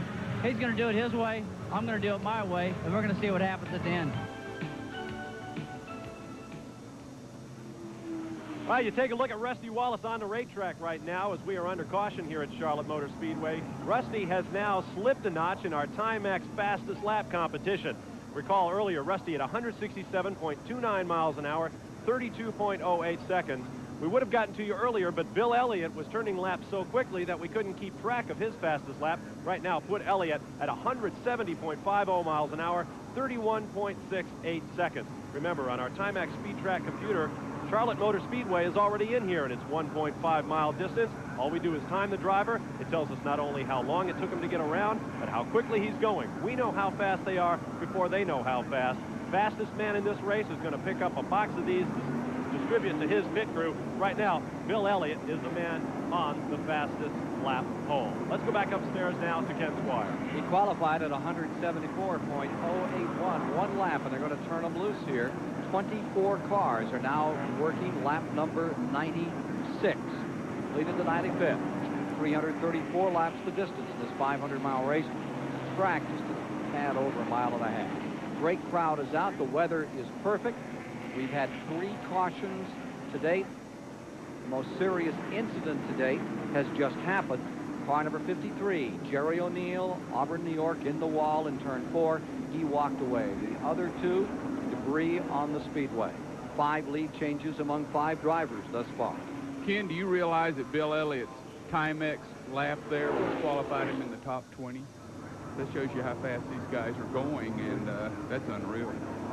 That's an incredible speed for, 90 laps into this race. When your fuel tank is getting low and your weight distribution on your car is not perfect, it's incredible speeds. There's no question about it. Well, that also indicates that he is very, very confident of that race car, because Elliott never wanted to use them. But he's never seemed to be a charger, so it's going to be interesting to see if he can come up with a new philosophy here. And that's exactly right, and Rusty knows that, and Rusty's going to work him and try to force him into a mistake. Here they come down for the restart with 95 complete as they come to the line. Working the 96 as they come to the line. They're underway. On the brake, down into turn number 1.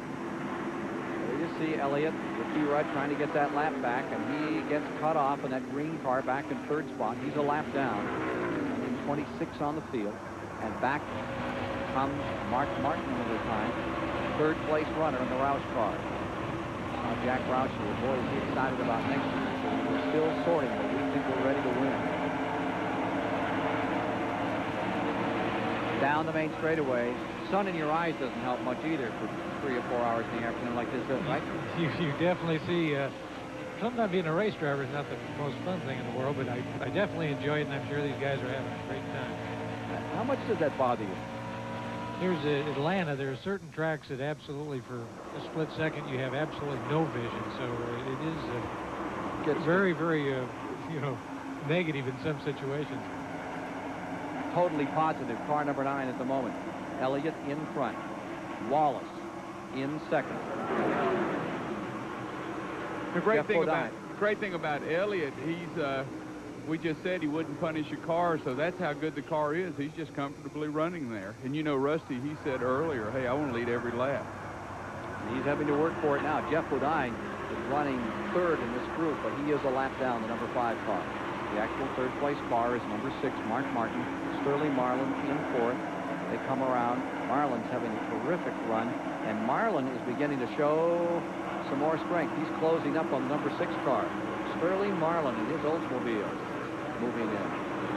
Well, those first 3 cars have been like they've been tied together with a string, like 3 on a string the whole time, and those have been the classiest cars of the race so far. Bill Elliott set on the pole.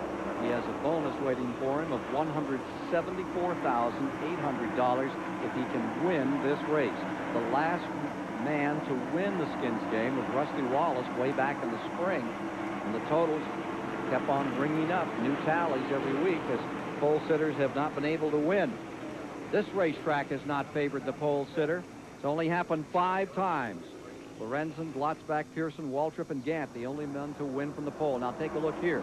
Here's the number 2 car, Ernie Urban. On the outside, you see the 26. That's a lap down.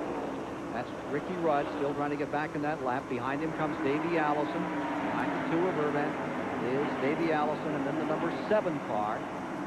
That's a battle for 5th. Ernie Urban is in 2nd. Davey Allison, number 28, is in 6th, and Alan Kowicki is in 7th. Ken, a moment ago, we saw Rusty Wallace going after Bill Elliott. Remember that those 2 guys at the end of last season weren't exactly seeing eye to eye. Rusty basically accused Billy of driving, well, like a wimp. conservatively to protect his championship. Rusty now has his opportunity to do what he said he wanted to do this year, which is thrash Bill Elliott's fender. He ain't going to do it by pulling onto pit road. Back to you, Ken. Here is Wallace, the second place man, diving onto pit road. Tires. Jack going up. Mike Joy is there. Well, Ken, it's right side tires. He must have a vibration. This is a gamble.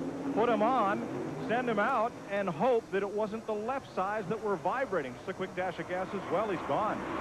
Will not go a lap down. Well, you talk about pit stop. That was so fast I can't even believe it. Let's see if he does lose a lap. That thing was awesome. No, boys, you can change tires fast. He just tightened up the lug nuts. He did not change any tires. Bill, here's the 7 and the 28, and here comes Schrader. Look at Schrader barreling up through in this war. Let's get back to Mike Joy and get a report from Barry Dodson about that stop down there. Car number 25, here is Schrader around Davey Allison. That puts him into 6, and he's ready to challenge Alan Kowicki for the 5th position. This at lap 103. 103 in the book, working 104. There's Harry Gant, the green and white Skull car, running side by side with Davey Allison, and he's run well all day. That's the battle for 7th. Davey Allison in the 28 car in 7th. Gant in number 33, getting around, and he will take over that 7th spot. Allison dropping back, and look at Cope coming onto the outside. Derek Cope in the number 10 making a move on the high side around Davey Allison. Cope still having a great day. Yeah, I'm flat impressed with Derek Cope. He's just done a great job. And I'll tell you another thing. These guys are racing. They're looking for sponsorship. It's late in the year, and they really want to put a show on. Cope up into the 9th position. Coping very nicely, thank you, with the best drivers in stock car racing as he continues to slice through the field, stay up in this lead group. Among these 26 cars, we're now being told in the lead lap after that last pit stop. Amazing. Here is Ernie Urban, and let's give him a call. Look at this guy in 4th place, having a terrific run. Kowicki barging in here now in the number 7, trying to collect him. Ernie Urban having a great day. This is as good as he's run all season. Yeah, and this is not a highly financed race team, and what they're doing, I mean, you just can't do. They're racing against factory teams, high buck stuff, and if they keep doing this, this is going to mess everybody's story up. Well, there's 2 of them. I mean, Kowicki came in as a low buck operation.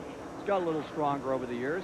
He's back with the same team, his own team, same sponsor for a couple more years, and thrilled about it. I know what's happened. All the major Winston Cup sponsors have gone to the number 2 car and are sliding them money so they can sit there and say, we don't have any money, so the other teams won't ask for so much money. I'm sure there's some kind of plot here. Now, when you had your, is that what you did? I mean, would you pull stunts like that? No, I did it the other way. How did you do it? I would sit there and say, hey, we can't race off of $2 million. How can you compete with these guys with $6 million budget? So I would try to get 3. I think one of the things we have to do is give a call to Bob Johnson, which is a crew chief on that car. And when Bob came over to that team, he's lent a tremendous amount of expertise to it, and the car has run much better since he's come on board, which means it makes your job of a race driver much easier. Connecticut gentleman, Bob Johnson. Yeah, Bob Johnson. He used to be Harry Gant's engine builder, crew chief, and everything in the old days. And the man can do everything. He can do anything on a race car. And I think he's probably one of the most all-around gifted guys in the sport. You know, Jake Elder gets a lot of publicity from changing. But Bob Johnson, he knows as much as anybody, I think. He used to be with Race Hill Farms. We'll get a chance to see him a bit later here today. Here's car number 2 in 4th. Alan Kowicki staying 5th as Bill Elliott continues to command the All-Pro 500 live from Charlotte. 34 laps are now complete. And here you see the leader, Bill Elliott, trying to search out a $174,000 bonus. And here's the interval between Elliott and the 2nd place campaigner, the Ford of Mark Martin, the blue car, number 6. Jack Rouse prepared.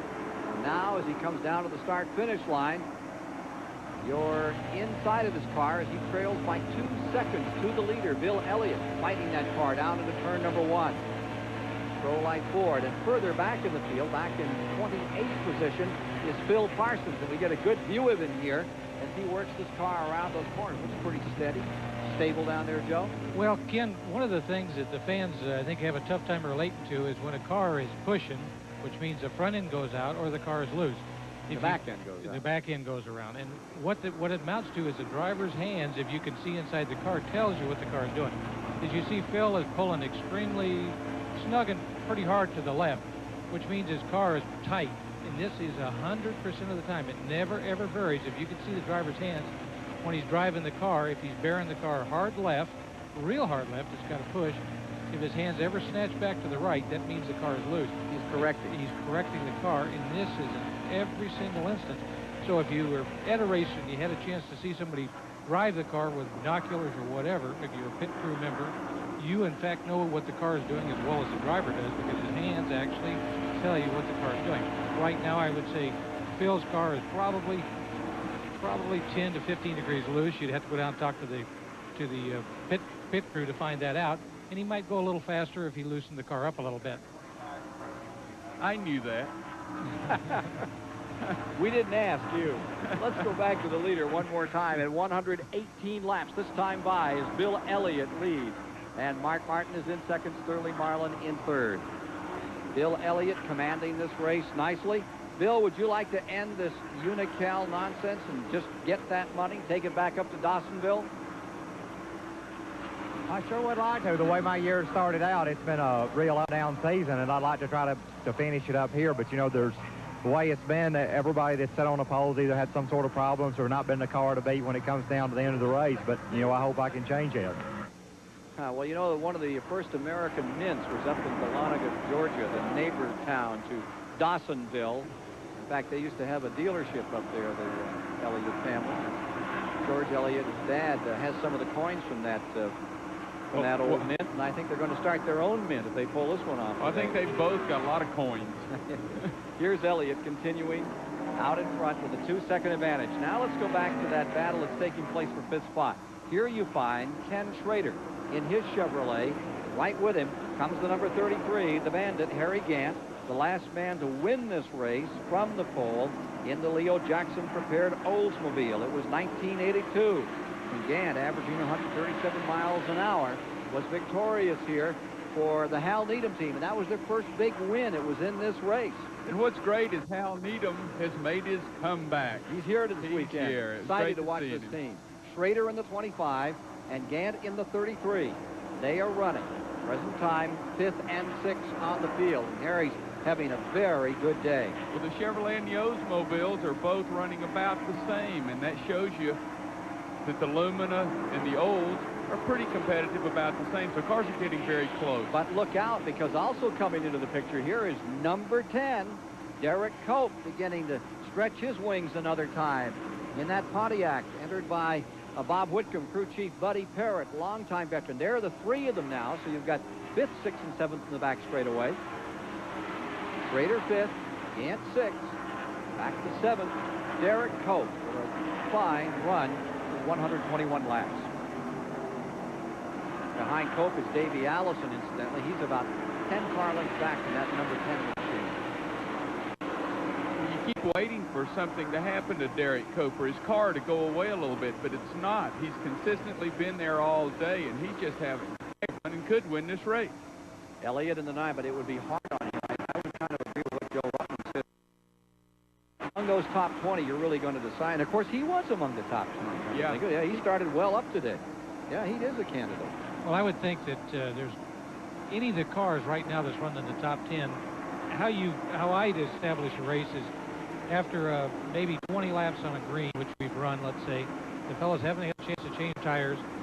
The fellas that can maintain that top 10 positions at this early stage of the race is going to be a contender to win this race. And if you can, with the exception of maybe Rusty has had a little problem, but you put Rusty back in on top of those top 10 cars, and now you've got the fellas that could possibly win this race for sure. We might mention, too, that up in that 3rd spot is the number 94, Sterling Marlin, has stayed in that lap. And after that last pit stop, here he is, running by his lonesome horses. He had someone to draft with. Sterling Marlin, the Billy Hagan car, is right there. That's your 3rd position car.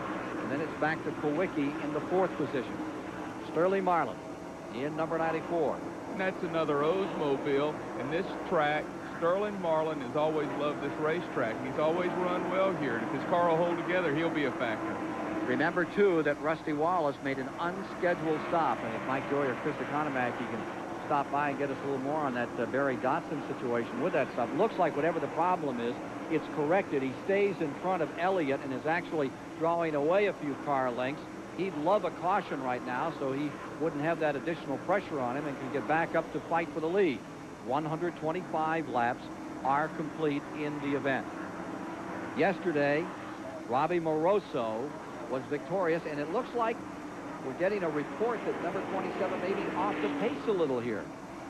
Here is number 27, and he may be pitting. We're watching him down off the back straightaway. Let's go to Mike Joy. Kenny's losing about 0.4 of a second to Bill Elliott as Elliott closes in. Barry, what's wrong with the car, and why'd you have to make that quick stop?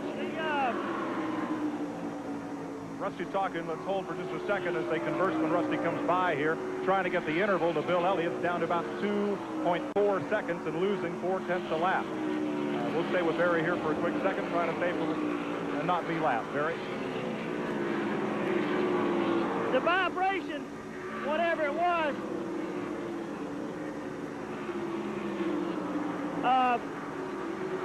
whatever the vibration was, turned one of the wedge bolts.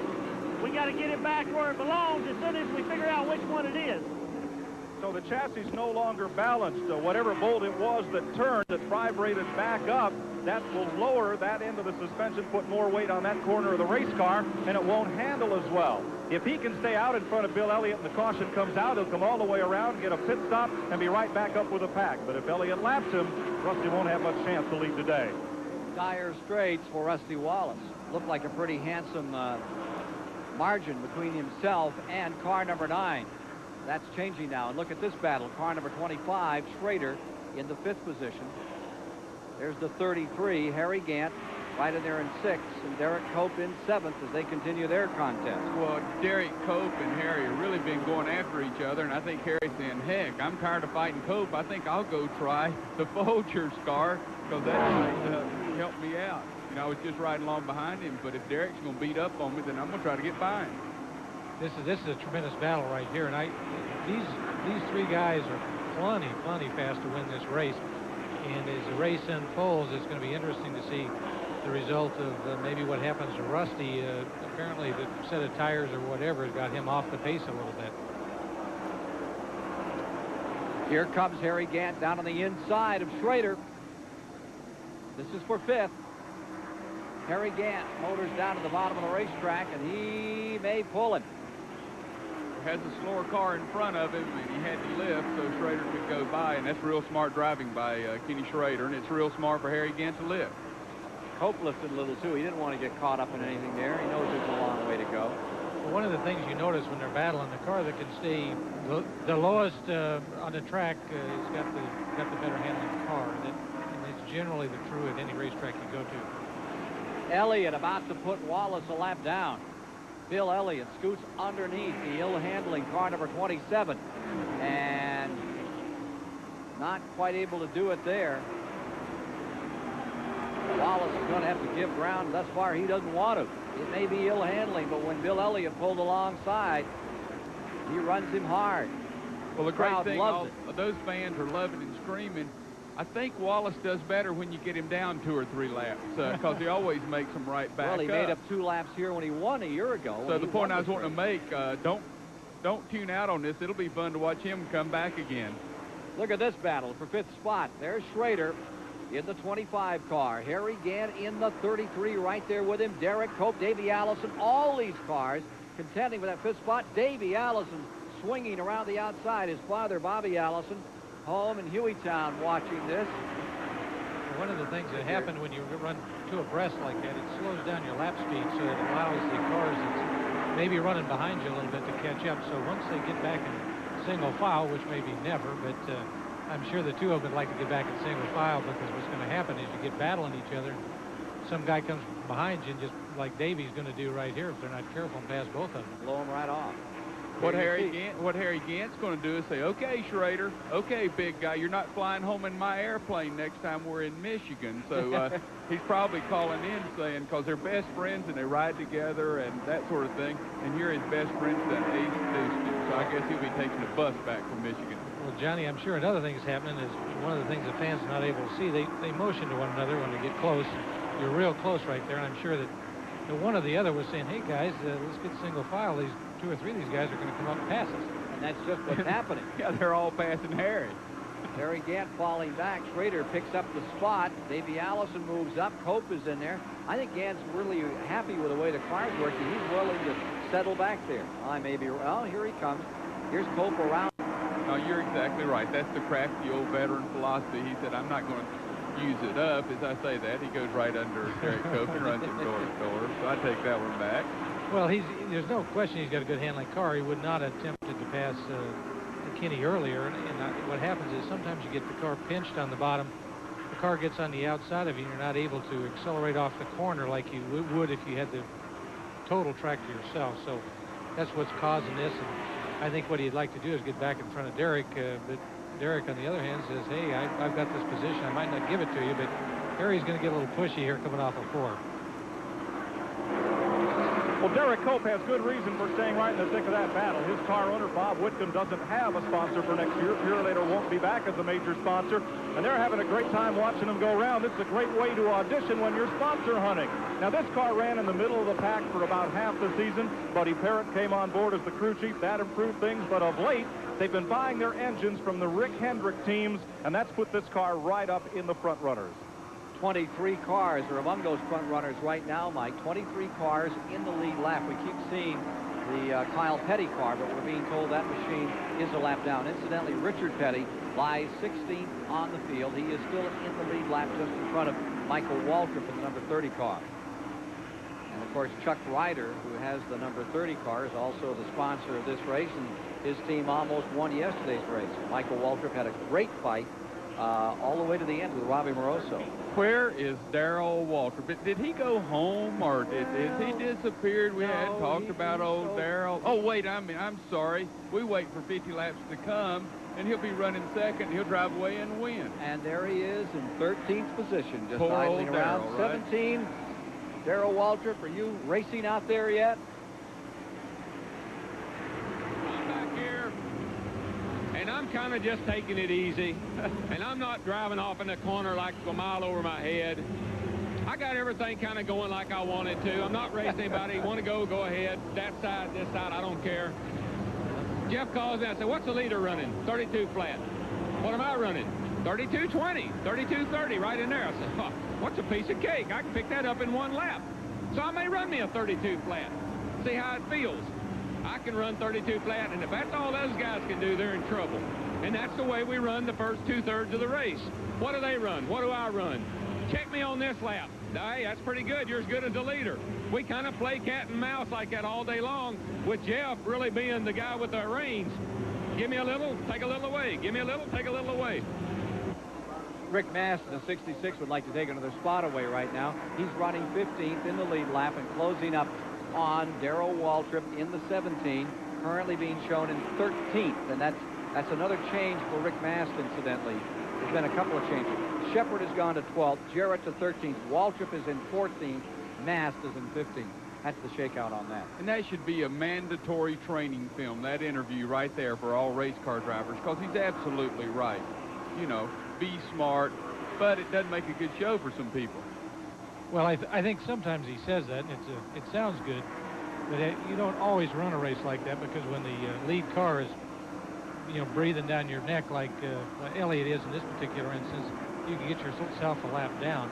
And also someone else that tends to run a race very similar to what Darrell does is Terry Labonte.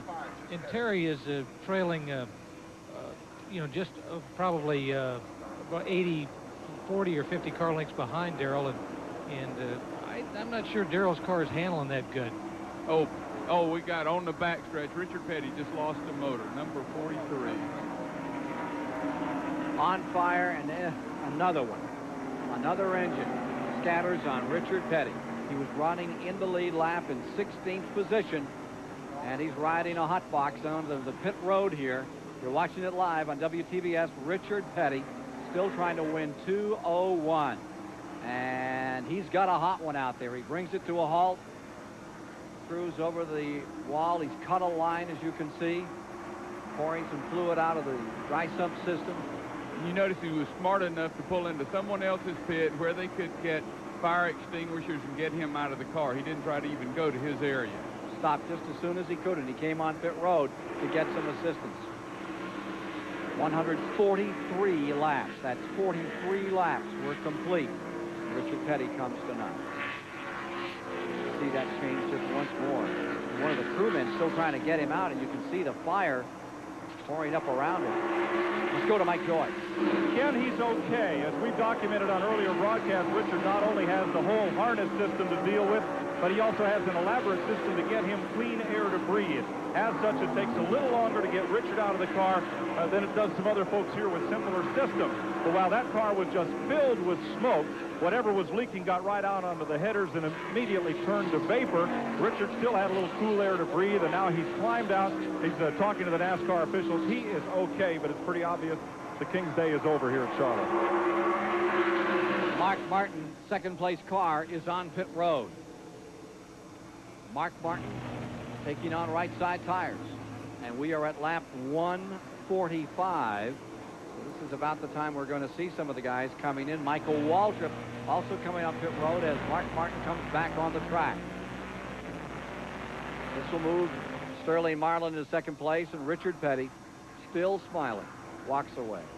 An unbelievable man. And I thought it was really neat. All those different teams jumped out there. You can see Felix Zabatis' team, the Peak Antifreeze team, the Valvoline team. They all jumped right in there to get the king. And you can see one guy's hanging in the wind and his fire's coming out on him, and he's going to get that man out of that race car. And I tell you, that's what more can you say?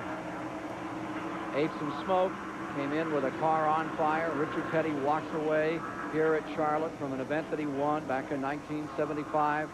Talking to some of the folks and still laughing after losing another motor. Lost one at Martinsville while running 8 last time out.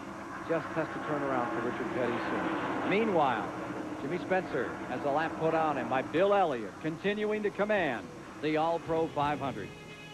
Sports, it's the All-Pro Auto Parts 500. I'm Bob Barsha in the STP Pit Communications Center. I'd like to talk a little bit about our running order, which has just changed. But first, let's talk with Richard Petty, who just climbed from a flaming race car. Here's Mike Joy. Richard, first off, you're okay? Yeah, I'm okay. You're a mess. Well, what happened, the engine blew coming off at 2, and I went down on the inside, tried to stay out of the way to keep from having a caution stuff. Come around, and about the middle of 3 and 4, thing caught on fire, come up through the boot, all around, and then got where I couldn't see. So I was looking out the left door there, looking at pit road, looking for a fire truck, and I finally found some pits, so I stopped in the pit, and they put the thing out. But you're okay. I'm all right. That's pretty heads-up thinking. Bob Barsha? Okay, thank you. Let's take a look at our standings right now. Bill Elliott was our leader until moments ago when he pitted. That put Sterling Marlin up into the lead for the first time today. I'd like to tell you what it's done to our true value hard charger points at the first 100 laps. Rusty Wallace was your leader early on, but Wallace now having a problem. He is going to be losing points. He's a lap down, way out of the top 5. Remember, 5 points for first, 4 for second, 3 for third, 2 for fourth, 1 for fifth place on each lap. We're tabulated through the whole race. They'll split $5 grand at the end of the day. Bill Elliott has led. Mark Martin has led. Kenny Schrader has led. They are all the top 4 in points right now. Interestingly, Alan Kulwicki, running 5th in our True Value Hard Charger contest right now, hasn't led a lap all day. Let's get back to racing. 154 laps are complete, and under green, we're rapidly changing these leaders. Schrader has taken the lead. He's about to give it up. He's pitting. Marlin had the lead for 1 lap. He is pitted. Derek Cope has come in. Bobby Hillen is in. Bierschwale has pitted. Morgan Shepherd has just come in. Elliott, Prickle, Nash, Jeff Bodine, Davey Allison, Brett Bodine, Jimmy Spencer. They've all been on pit road. This all taking place under green. Hutch Strickland tried to come in. I think he's out of brakes. He's got to go all the way around. He came in and lost it, and he nearly took number 25. Going back out is the Ken Schrader car. And there's that Strickland car, and I believe he's just flat out of brakes. You could see him lock him up, got it a little sideways, and said, to heck with this, I may hurt my car and hurt somebody else. So he continued down pit road and back around. 155 are complete. Terry Labonte on pit road. Here's Harry Gant at number 33, who's now taken first place. Gant, with these cautions, has now moved into first. Tommy Ellis and the Wood Brothers, number 21. He's come on to pit road. Tommy subbing for Neil Bonnet, the 21 car, who is home on the mend. Neil, we hope you're feeling much better. Broke his sternum, and Phil Parsons has been talking to some of the safety folks around the track, the Simpson people, and they've come up with a new harness that could avoid the kind of thing that happened to Neil Bonnet, I understand. Yeah, it's very similar that we saw that the motorcycle racer had. It really protects your chest area, and boy, it must take a blow to break your sternum. He must have hit really hard. But apparently the way the shoulder harness is in these stock cars, if you hit something head on, you hurt your chest. Here's Harry Gant pitting. Darrell Waldrop is on pit road. The leader, number 33, Gant, trying to whoa it. Gets the binders on. So now, with most of the leaders in, I would assume that Bill Elliott might get a shot back in first place again, Joe. I would say Bill has resumed the lead at this point. And everyone's trying to stretch their fuel mileage, and I guess Harry is hoping for a caution, which would have put him in a real good position, but that didn't take place. So you know, that's out the window now, and you're on to game plan 2. I would say one of the other cars that I've been impressed with is Rick Mass in the 66 car has been running extremely well. And you'd like to give people a call, because sometimes you're riding around out there yourself, and you wonder if anyone's watching. And I'm here to say I'm watching. He's doing a super job. You noticed on Harry Gant's pit stops, they changed all the tires and they waited. What they waited for was the second can of gas. They got to get them full with gas. Rusty Wallace coming in and almost maybe did overshoot his pits. He looks like he's in the Ricky Rudd pits. They go to work on car number 27, defending champion of this race. Earnhardt, his nemesis for the national championship, is out of the event before lap 30. Earnhardt's motor caved in. Let's go to Mike Joy. Well, a big chassis adjustment on Rusty Wallace's car. As Barry Dotson told us earlier, they had to put back about 3 rounds of wedge in the right rear corner of the car that had vibrated loose when they had the loose lug nut problem earlier. Hopefully that, plus the change in the tires, will improve Wallace's handling. He can get back with the program. Getting down toward halfway, 160 laps are complete. Kyle Petty just pitting. It's all taking place under green, and this is the first pit stop under green in the event. We had 3 cautions in the early going, only 1 for a serious incident. We'll have a Goodyear mid-race report for you shortly. Mark Martin is taken back over in the 2nd spot, and they're showing car number 27, Wallace, in 3rd. That has to be incorrect. He is a lap down. Here is Wallace back on the track. Remember, he lost time earlier. Sterling Marlin should be 3rd, probably Schrader 4th. We'll check that out for you in just a moment. Back with the leader. And there you see the Wallace car, and he is a lap down. Number 9, Elliott, would be your leader, sorting them out. And looks like the field is taken on fuel, taken on tires, all in a green flag condition.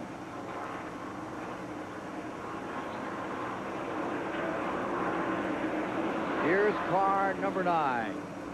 Bill Elliott stays first. And Mark Martin right here is in the 2nd spot as we come Motor Speedway in the All-Pro Auto Parts 500. And look who is moving here. Bill Elliott creeping by number 11. Just went by Earnhardt, by Waldrop, put him a lap down. That puts 12 cars in the lead at lap. As we come to 167, we'll be at the halfway mark in this event. That's the next time by. Elliott will be half the distance. Well, Elliott is just flat hooked up. He can go high, he can go low. The car's working perfect, and he obviously is a dominant car. If he doesn't have some kind of mechanical problem, he's got him covered. Puts a lap on Dale Jarrett, who'd been running the lead lap in 12th position. He, in the last 3 laps, has taken Labonte, Waldrop, and Jarrett a lap down. So it's a real strong performance by Bill Elliott in car number 9. There's not much you can say conservatively about Bill Elliott in this run. He is running it just flat out, and the car is responding perfectly. Here's Morgan Shepherd in 11th going a lap down. So it is a tremendous assault, and Bobby Hillen is in 10th place, and he's about to go a lap down to car number 9. Takes him anywhere he wants him right now. He took Waldrop, who seemed to be fading high on the track, Joe. That's something I've been noticing about the last 30 or 40 laps. Darrell is either looking for a place to make his car run, and what you do as a driver, you tend to look for a place the car wants to go, and he's running so high in 1 and 2, and maybe he feels that's the best place, but I think where the problem is, he's just never found a place that the car will work, which means he's going to have to come in and do some work on it chassis-wise so he can get back in this thing. So in the last 7-8 laps, this car number 9 has taken 5 cars and put them a lap down. Among them, the Waltrip number 17. The latest victim was Bobby Hillen, and Harry Gant is the next man in jeopardy as car number 9, Elliott, sets his own pace, his own tempo for this 500-mile, $700,000 event. We were a tad late getting started here today, and the reason was one of those great Humpy Wheeler cultural activities before the race got underway. We'd like to have you take a look at one of these cultural moments that we were able to see. This young man here is about to do something you may not have seen before. How about head on into a car? Oh! Is that great? Watch this. That is a real guy. That is not an inflatable. And he enjoyed that. Look, he's having fun. That's a high for him. I don't think tomorrow he's going to be enjoying that. God. And he did it twice. Yeah. He did an encore. He had another car and another motorcycle. He did not use the same motorcycle twice. I want to make sure you understand that. I apologize for Winky. saying that maybe some of these race car drivers aren't totally intelligent on the racetrack. We found somebody that made them look real smart. Here's Bill Elliott out in front. By the way, you were the one at Richmond who got us tons of mail by saying, quote, whoever said race drivers were smart. Here's a car owner, team manager, making a statement like that, and some people really took exception to that, Hayes. Yeah, they beat me up real bad with letters and stuff, and, you know, I think they're smart out of race cars. They're great, but I watch them every day do things, and, you know, I just don't think they're real smart on the racetrack sometimes. I'm real happy with Elliott, Waltrip, Gant, Labonte. That's what some of the things I was saying, but we've got a program. I've worked with a famous neurosurgeon. Johnny Hayes is going to pay personally, so I won't offend anyone. I want pure documentation. I'm going to give everyone in NASCAR a free brain scan, MRI scan, color. Dr. Petty is going to do it at Charlotte Memorial Hospital. Then we're going to put brain wave tests on them in the race car and see if they do right, if they go blank or whatever. But I think I'm going to have to prove to you folks that these guys are not real smart on there. Now, Joe Ruttman's a race car driver, and I want to give him equal time because he always thought he was real smart. Well, I don't think you need a lot of equal time. You just say most people work 5, 6, 7 days a week, depending on how hard you want to work. A race car driver comes out here on Sunday. If it's a long race like this one, he has to work 4 solid hours, and look at all the money he's making. So I would consider him a very intelligent individual to say, why work real hard? I can work 4 hours a week and make more money than the average person easily. I rest my case, America. I rest my case. You just heard a professional athlete explain it. He's ripping us all off, making all these big bucks, working 4 hours a week, and you're working in factories, loading docks, and paying all this money to come watch you. 170, I'm going to be in a fist fight here. 175 laps are completed. You're riding again with Mark Martin, who is in second place and driving a very smart and savvy race. And let's take a look at that interval between the first and second place car. There is Elliott in number 9. Bill Elliott out of Dawsonville, Georgia. Boy, they're down at the pool hall right now. They're roasting you in Dawsonville, I can tell you, Hayes. No, I said Elliott was smart. He's one of the ones I said smart because I had to drive through Georgia on the way to Atlanta. Yeah, I got that one covered. Old Bill's smart, buddy. I'm going to tell you, he's smart. Mark Martin in second. Sterling Marlin. Look at the run he's making in third spot today. And in fourth is Schrader. Fifth is Alan Kowicki. Now watch that blue car on the bottom of the racetrack, still putting laps on people. Number 1, Mark Martin, carrying that Strollite onboard camera. Here he is, and he's getting up underneath Waltrip. I don't think Waltrip had any intention of having people lap him today. First and second is standing at 5 2/10 of a second with 177 of 334 laps complete. You know, the place to be when you start this race, more drivers have won this race starting from third position. 7 times in the 30-year history, it's been won from third position. Guess who started third today? Car number 6, Mark Martin. Well, the best place to be is up here in the booth because you can say anything you want to.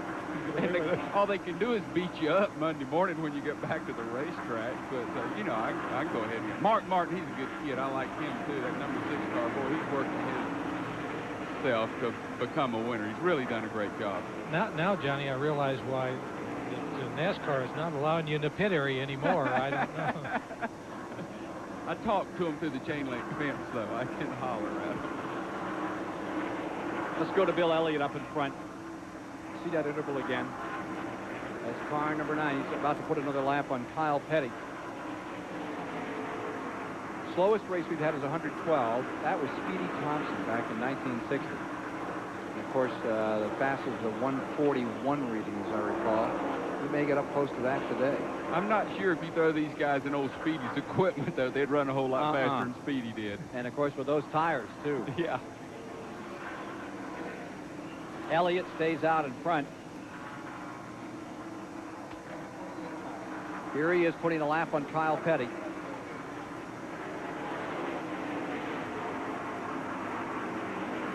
This is happening to lap 180 as Elliott continues to run roughshod.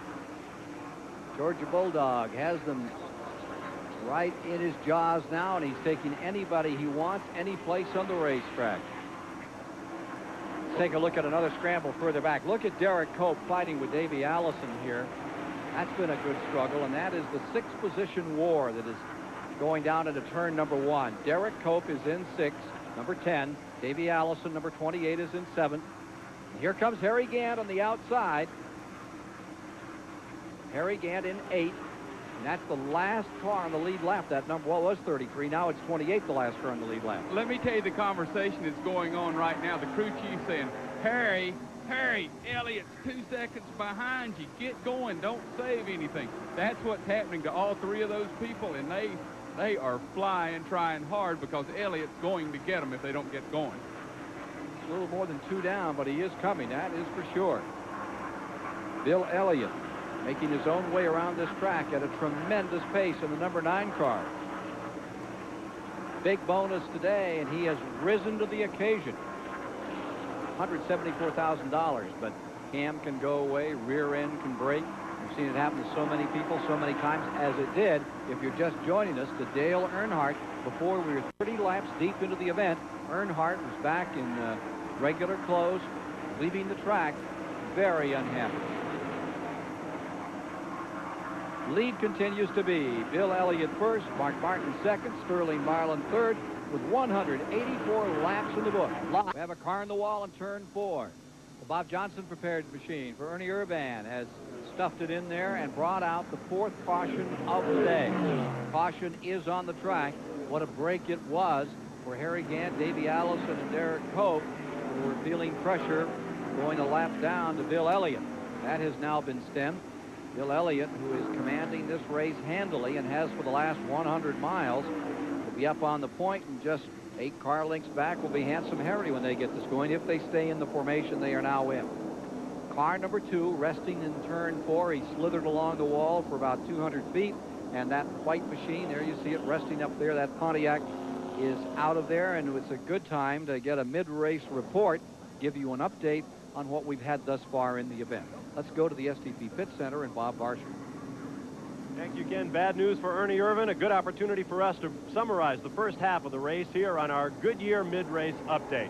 At the midway point here at Charlotte Motor Speedway, your leader, as he was for much of the early race, Bill Elliott, one of 7 drivers in all. The lead, 9 lead changes, average speed 151, slowed by 3 cautions, 15 laps run under the caution flag. 9 cars are out. We'll show you who they are and the reason why they are out of the race as we begin the second half of the All-Pro Auto Parts 500 here at Charlotte Motor Speedway.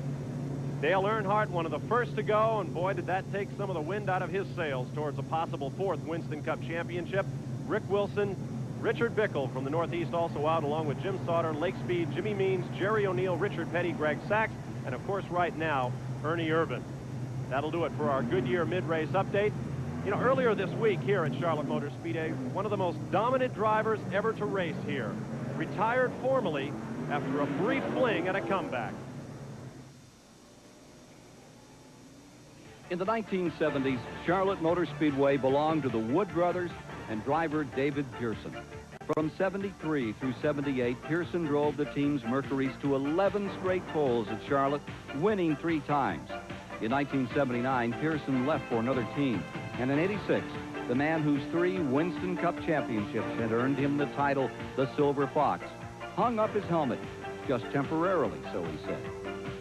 When the 89 Wood Brothers driver Neil Bonnet sustained injuries at Dover, Delaware, preventing him from racing here at Charlotte, they offered David Pearson the ride.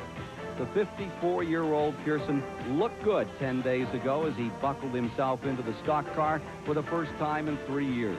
But the very next day, he announced his retirement, having learned a hard lesson about trying to recapture former glory. We ran real good, and but the next morning when I woke up, it was killing me, which is hurting me right now a little bit. But I knew that I couldn't go out and do the car justice. I tell you, that's the hardest thing in the world to do. It's just like a death in the family, I guess you'd say, when you come up and you say, I have retired. You know, it was hard, and I thought I was going to get by without saying it, but I couldn't do it. They wouldn't let me. Leonard Wood told me, he said, you know, when he got in that car to go out and practice, it was like he'd never been away. There's Darrell Waltrip's number 17 now on pit road. David Pearson, of course, is here today with his son Larry Pearson in this event, and wish him well as a car owner from here on in. Well, David Pearson's one of the greatest heroes the sport's ever had, and he told me he could have done it. He could have run, he could have qualified well, but he couldn't have lasted in the car, and he wasn't going to do it unless he gave it 100% effort, and he felt like he'd fall out of the car after 300 or 400 miles. One of the classiest racers of all time, announced his retirement before this All-Pro 500, David Pearson. More from Charlotte in a moment. 34 laps are complete here at the Charlotte Motor Speedway on the 1.5-mile high bank track, and we're continuing to watch Bill Elliott sustain the lead after everyone took the opportunity to pit. Mark Martin stays second. Alan Kowicki stays third. Ford first, second, third, and there is Happy birthday to you. Happy birthday, dear Bill. Happy 34. birthday to you. 34 years today, and trying to celebrate with a $174,000 cake, if you will. Not a bad present. In only 4 hours, by the way. Oh, yeah. Y'all are smart. I know that. Darrell Waltrip has just pitted again, and making 2 pit stops out there was car number 27, Rusty Wallace, Joe Ruttman. Ken, it appears to me they went to the front, right front of the car, which is where the sway bar's hooked up. Then they went to the rear of the car, jacked it up to check the wedge to see how much bite was in the car, how much heavier the left wheel was than the right. Because the car, needless to say, they lost the handle on it. I think what they feel is something is broken in the right front corner, so they would verify that when they jacked the back of the car up. Let's go on to Chris Economax. That was Jack Roush, Mark Martin's car. Jack, it's getting late now. What about words to Mark Martin to get going? You're going to give that kind of order? Well, we think we're going pretty good right now. We've probably got the best car we've had here at Charlotte. It's running real good. Bill's got an exceptional car. We've been going on scrub tires all day, being concerned about whether the new tires have blistered. We put sticker tires on. We'll see how good it can go this time. Can you make it a one more pit stop? I haven't done my math on it yet. I'm not sure. All right, there you go. He's confident about Mark Martin's ability to take Bill Elliott. Back to you. Ready to take green as they come for 193. And here comes number 6, moving right up on the back of car number 9. I think he may have touched him as they came down through. Elliott is in trouble on the start. He might have missed a shift or something. The car shook right as he went across the start-finish line. And they're just sweeping underneath him. Mark Martin is sprinted out in front. What do you think, Joe? It's kind of tough to tell right now. If he's trying to get down to the bottom of the track to get in, but he's not. So whatever the problem was, maybe Johnny hit it on the nail on the head. Maybe he had a problem getting it up through the gears. Here's Mike Joy. Maybe he has an answer. Ken, the Elliott crew thinks he's broken an axle. And if so, they're going to leave him out there, see if he can run driving it with one rear wheel. If not, they'll have to bring him back behind the wall, and that's a 10-minute or better fix if all they did was snap it. What a way to celebrate your birthday. Boy, that thing sure shook. It maybe when he changed the gear, it popped an axle, but it shook right here at the start-finish line when he changed gears. Here's your new leader. It is Mark Martin in the number 6. Here is Elliott going to the inside of an injured car. Still staying up there, still fighting. No, I think what might have happened there's another possibility that the locker in the rear end of the car sometime can come unhooked momentarily when you're power shifting the car, and he's running awful good to have a broken rear axle. Dick Trickle showing a lot of smoke out there. He came out of 3 and 4 smoking real bad and went high to let people by, but looks like he's back in it now, and the smoke's not so bad, but he has a serious problem. Tire rubbing? I don't believe it put that much smoke out, and it's all coming out like it's right out of the bottom of the car. Stays right up in it, though. I mean, if it was an engine, wouldn't he pull down? He's got a black flag. He will pull down now, but it doesn't look like it. Well, there's a possibility it could be a tire rubbing on the left. There was rear. so much rubbing going on. A lot of them were trying to polish each other's sides as we came back up to speed. We're at lap 196. Dick Trickle in car number 84 out of Wisconsin Rapids, Wisconsin. The aging competitor running for rookie here. And here's Rusty Wallace scooting up alongside. Jimmy Spencer in the 88. He's got damage on the car, so it must have occurred up on the bank. It appears that the left rear quarter panel got shoved into the tire. 197 laps are complete. Consultation flag out, and Trickle is now into his pits for the Stavola brothers, and they're working to pull that fender out. He did get rubbed a little too close. Meanwhile, on the Speedway, here is Mark Martin, your leader, just doing a dandy job up in front now as misfortune seems to be riding on Bill Elliott's shoulder as we come to the 200 lap mark. Mark Martin, how do you psych other drivers out of this kind of a race? Blow them away. That's my way of psyching people. Just being gone. Just outrunning them. And he's gone. You can color him gone. Wrong.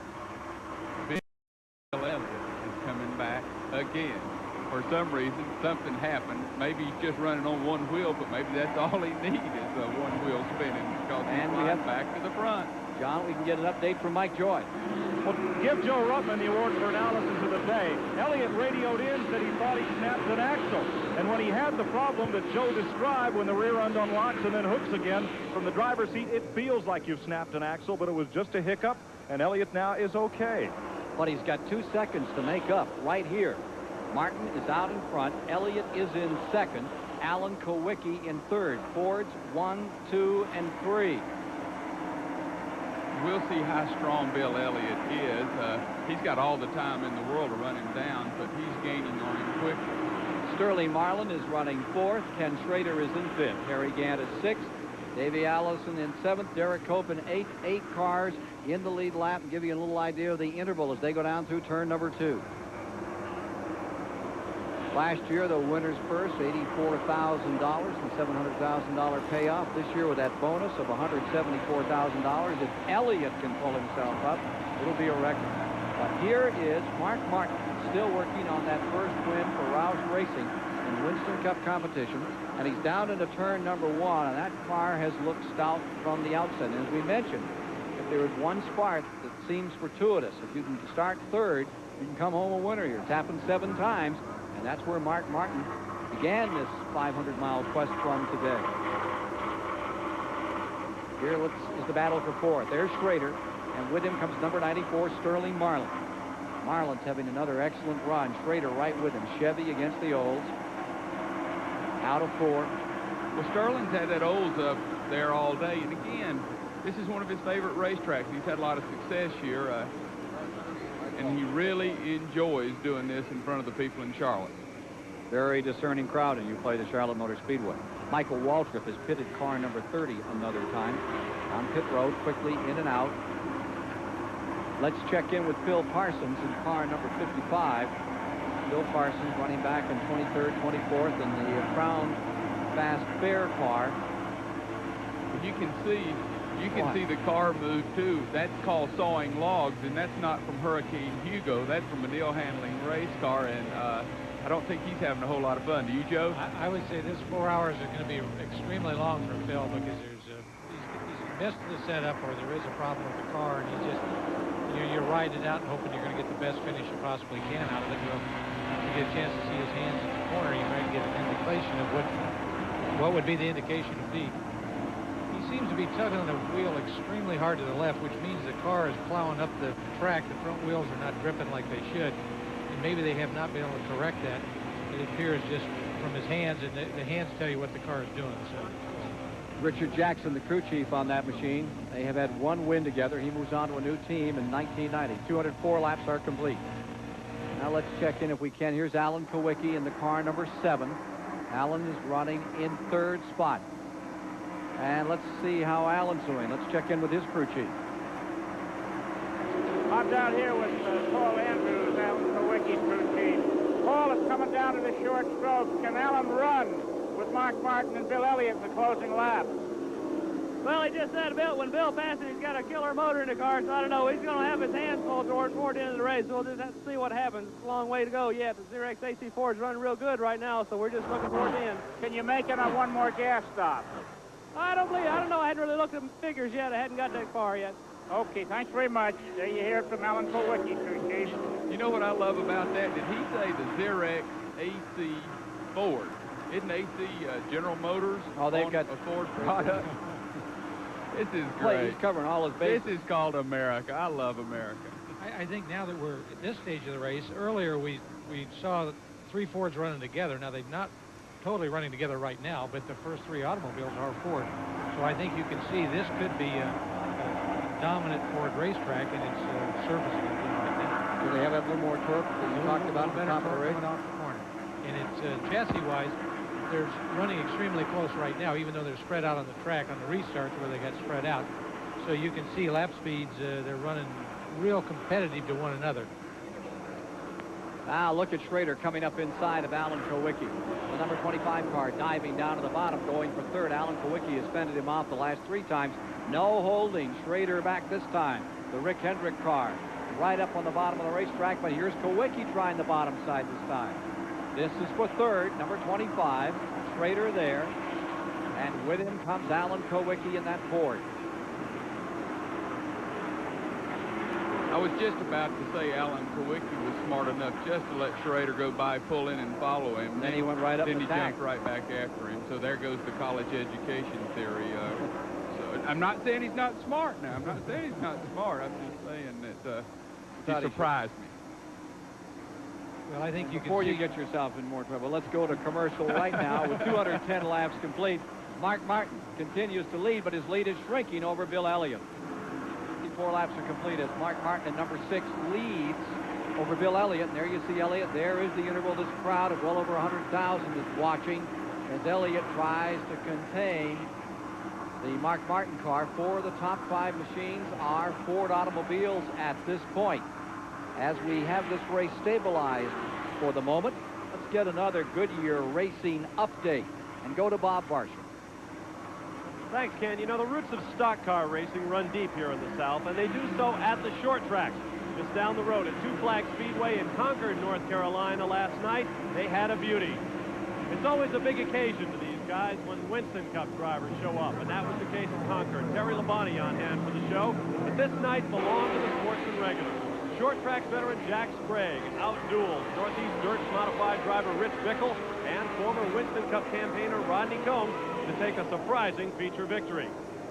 Now in drag racing at Bristol, Tennessee this weekend, the twice weather-delayed International Hot Rod Association Fall Nationals are going on, and they had a great record performance in pro stock qualifying. Harold Denton took both ends of the track record at 7.41 seconds and 196 miles an hour. The V8 engine, pump gasoline, 2 4-barreled carburetors. Nothing trick about that. Earl Whiting leads the top fuel. Points leader R.C. Sherman is quickest in nitro funny cars. And Greg Moss is closing in on a world championship in alcohol funnies at Bristol. We're happy to report here in Charlotte that A.J. Foyd, who ran into the wall a ton during practice on Tuesday for this race, was taken off at a stretcher and reported in serious condition for several days. A.J. is all right. He was released from the hospital earlier this week, flew home and is resting comfortably in Houston, Texas. The best news of all is A.J. says he'll be back. In one of the spookier circumstances of that event, A.J. switched helmets just before he went back out. Johnny Hayes, I know, is willing to credit saving A.J.'s life with that change from an old style of helmet to a new one. That's it for now from the Goodyear Racing Update Center. Let's get back to the racetrack. Well, A.J. Foyt did change to new Simpson safety equipment helmet with a new revolutionary foam, and it takes a lick so much better, and it split the helmet 5 inches. His head hit so hard And the doctor said if it had been any normal person, he didn't know if they could have survived a crash like that. But since A.J. had a 17 3/4 inch neck, and it's not very long, and I talked to Lucy last night, she said A.J.'s doing Lucy fine. Coy? He's sitting out in the yard watching the water sprinkler. and he said, that's just normal for him. So, A.J., hello, if you're watching, and go out and look at the sprinkler because the system comes on at 6 o'clock. Johnny, you mean to tell me you're telling me he's a hard head? Is that... Oh, that wouldn't even describe A.J. Hardhead as being so mild, letting him off. He's mild-mannered and hard-headed? They did 4 brain scans on the man, and they all came back negative. They could not find one. But I'm not saying he's not smart. I'm not saying he's not smart. You think we're going to get letters, Joe? I think so. Mark Martin stays up in front. Bill Elliott is in second. Ken Schrader third. Alan Kowicki fourth. And here's the battle. It is Kowicki trying to fend off Davey Allison. Alan Kowicki in fourth, Davey Allison in fifth, Sterling Marlin sixth. A.J., hope you're feeling much better. I heard he had a terrible headache after that and really had a big knot on his neck. Yeah, we retired the Goodies Headache Award for the year for him. They were killing him. He's trying to get him to put goodie powders in his IVs. Here's cars 7 and 28 continuing to fight for fourth spot. I understand that they got over to the hospital. Eddie Traff and went to see him. He said, I want to know just one thing. What's the way out of here? But he did like that hospital. Oh, he loved it. And Dr. Petty, Charlotte Motor Speedway has a neurosurgeon on staff in the emergency care center, and that also is a key part. But it was awesome the way they helicoptered him out, took care of him. Thank you, everybody at Charlotte Memorial Hospital. Thank you, Dr. Petty. Boy, A.J. owes you. Here's the 28 car moving underneath Alan Kowicki in that struggle for fourth. And here's Kowicki coming right back again on the outside. Alan Kowicki putting on a great fight with Davey Allison. Again, it's Ford against Ford. Robert Yates' car on the inside. Kowicki seems strange to say owner and driver anymore in Winston Cup, but that's the case. And Kowicki is back around. Here's Alan Kowicki into fourth. Davey Allison drops back to fifth. Davey putting on a show for his dad back in Hueytown. Bobby Allison will form his own team next year. They stay around the great Mike Alexander out of that part of the country. What a fight this one is. Davey has it going in. Coming off those corners, Alan Kowicki seems to be just a tad hotter. Here's Sterling Marlin right there with him in sixth. Meanwhile, that Schrader car, number 25, has taken over in second. Bill Elliott backing into third. There they are. Schrader is now second, and Elliott is third as Mark Martin continues to lead. Let's go back to this great struggle that continues for fourth spot. There it is, side by side. Davey Allison down the inside, Alan Kowicki on the outside. Well, the Ford folks must be thrilled about this as Mark Martin continues to lead, and in the top four, 3 of them are Fords. Just outside, you see the Oldsmobile of Sterling Marlin lurking there, still having a good day. And still side by side. Now here comes Sterling Marlin into it. The number 94. Here he comes, that blue and yellow, white numeral machine out of turn 2. He's going to try to show that an Oldsmobile will run with a Ford. So these Fords are dominant here, and I'm really glad that we had Joe to explain. That's a critical thing, and there are Ford this track. And everybody had said that wasn't going to be true for this race, and indeed it seems to be the case as Joe said at the outset. I would say there is, you know, throughout NASCAR. Atlanta happens to be another track that Ford engine torque range tends to favor a little bit in Atlanta as well. Well, the 7 and the 28 are Fords. The 94 is an Oldsmobile. The 7 car is in fourth. The 28 in fifth. Sterling Marlin lying sixth in this particular contest. And there's Alan Kowicki fading up the outside, and Davey Allison handsomely brings that Robert Yates car back to the bottom of the racetrack and challenges him again as they come to the line. This is a great one. Now, Joe, why do race car drivers do this? They're letting the leader get further and further away, and they're racing lap after lap, slowing themselves down. Now, you're an intelligent race car driver. Explain to me why they just won't get in line. John, I got to agree with you here. One time only. One of the two better let the other one go, or the leader is going to be long gone, which he is already. But you just do not do this. Is this an ego thing? This is just what makes racers racers, right? I'm not going to let him buy me. I'm not going to chance that one there. I have no idea what their thinking is because it's not correct. Davey Allison, do you prefer to run the high or the low side of this Charlotte Motor Speedway? running the low side, really, but if the car's working better on the high side, and that's the fastest way around the racetrack, I'm not afraid of going up there. You know, sometimes it's a little bit more treacherous to be on the high side. If you get a little bit too far out here, you just slide right out into the wall. There's nothing you can do about it. You just have to hang on and hope for the best. But I'm not afraid of that. I'll get up there and I'll run right on the edge if that's what it's going to take to be up front. Davey Allison, there you see him, and he's on the edge out here with car number 7 right in front of him. They keep swapping those positions back and forth for 4th position. I think, John, he just answered the question. He likes to run on the low side. And that gives him the low groove, so that's why he likes it. Morgan Shepherd about to be overlapped just in front of them. Here they are back to turn number 1. Scooting up around the outside, taking the 50 car down another lap. Mickey Gibbs out of Alabama going another lap down. It was not Morgan. That is Mickey Gibbs going the lap down as those 3 continue to square off. 8 cars are running the lead lap. Bobby Hillen is in 9th, a lap down, and in 10th is Rusty Wallace. Here's your leader. That's number 6. Consider this. Out in the front position, Mark Martin has had 4 second places thus far in 1989. He has had 4 third places this year, 1 fourth, 1 fifth, and 4 finishes from 6th back to 10th. But that number 1 spot keeps eluding him. Is this the day it'll turn around as he completes his 230th lap? Speedway, where the All-Pro Auto Parts 500 is drawing into the late stages. Mark Martin, who started in the magical 3rd position in this race, leads at this moment. Remember, 3rd place has produced more Charlotte winners than any other starting position. Bob Barsha with you live in our SDP Fit Communications Center. And I want to make a little point about experience on this racetrack. Take a look at this. Victories by active drivers in this race. Darrell Waltrip with 6, leading all the active drivers, presently 1 lap down in 12th place. Richard Petty with 4 wins. He's out. He blew up in flames a long time ago. Dale Earnhardt blew up on about the 3rd lap of this race. Bill Elliott running in 2nd position, trying to run down Mark Martin. 3 drivers, Gant, Kyle Petty, and Rusty Wallace, all with 1 victory apiece. Johnny Hayes, my question for you is, well, 2 parts actually. Yesterday in the Grand National race, we saw nothing but wreck after wreck. This has been much cleaner. On the other hand, all of the experienced guys are dropping out like flies. Is it maybe better to be lucky than good? Well, I've always rather been lucky than good because I've never been good at anything, but I've been awful lucky. And a lot of the wrecks yesterday were involved with experienced Winston Cup drivers.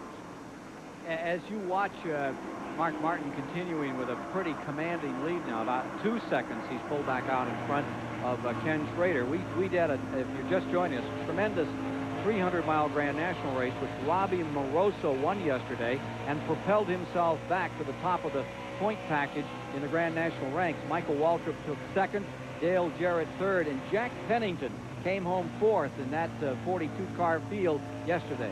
Well, I was really impressed with Jack Pennington. He's a dirt racer out of Hepzibah, Georgia, right outside of Augusta. Grew up on dirt at Metro Line. He's just one of the top dirt racers in the country.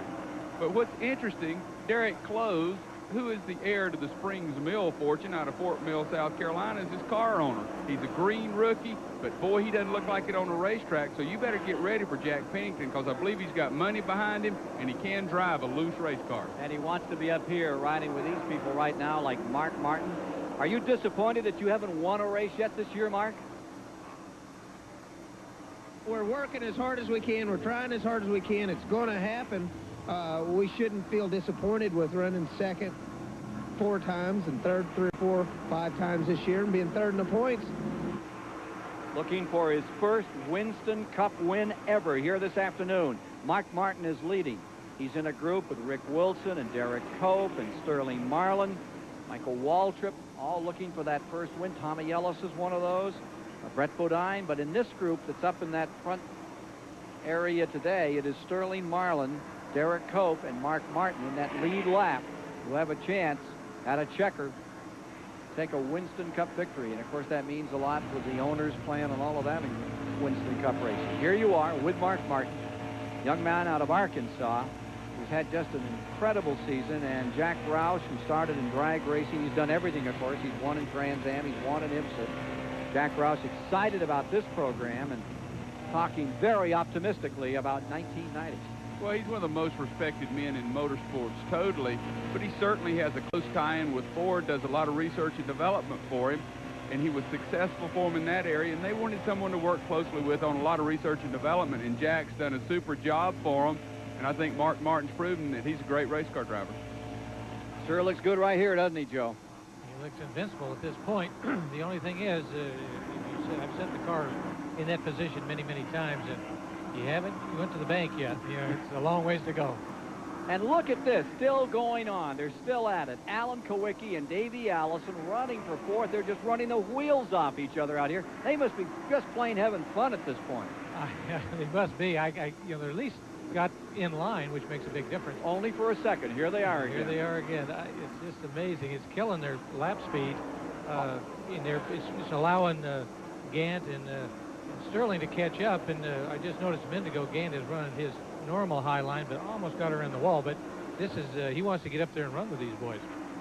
Gant always likes the high side of this racetrack. If the car will handle it all, he'll run up there in the loose stuff throughout the day, and that rubber builds up on the outside of the track. I don't know if he uses it for cushion or what, but no, that's not the reason. Crafty old veterans, if they race high against the wall and you blow a tire out or something, you don't have that far to go. You look, the older these race drivers get, you look how high they run on the racetrack. Watch Darrell Waltrip and those people sometimes. They got smart. Now that's smart. I'm telling you, that's smart.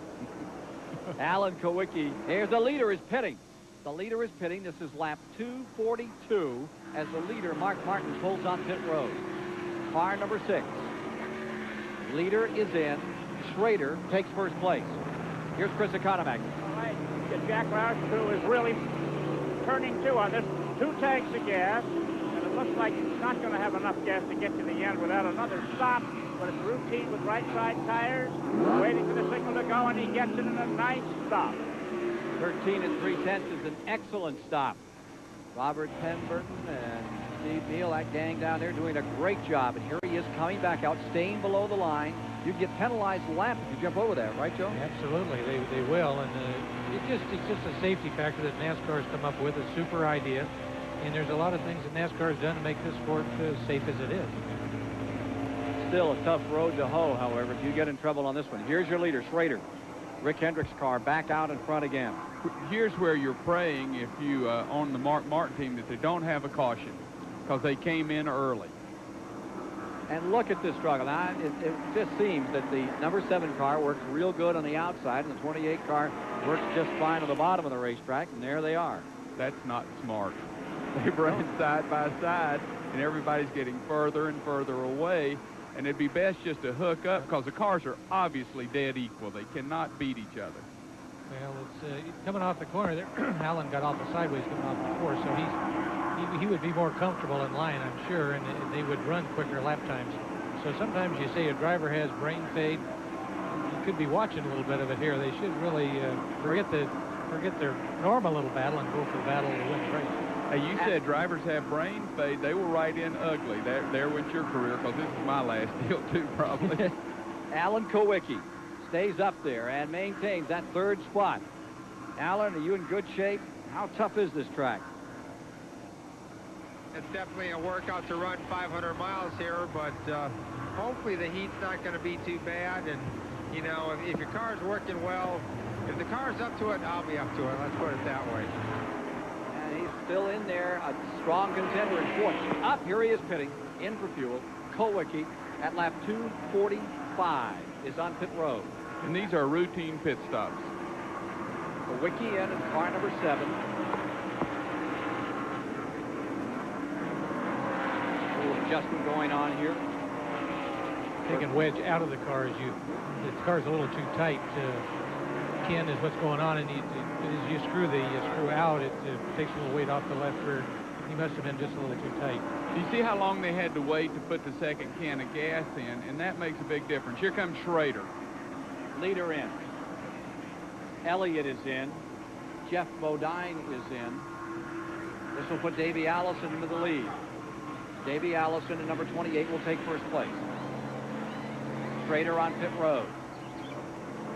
Here's Mike Joy. Tires only on Bill Elliott, and Kenny Schrader gets a good jump coming out because the Elliott crew decided to take on 4.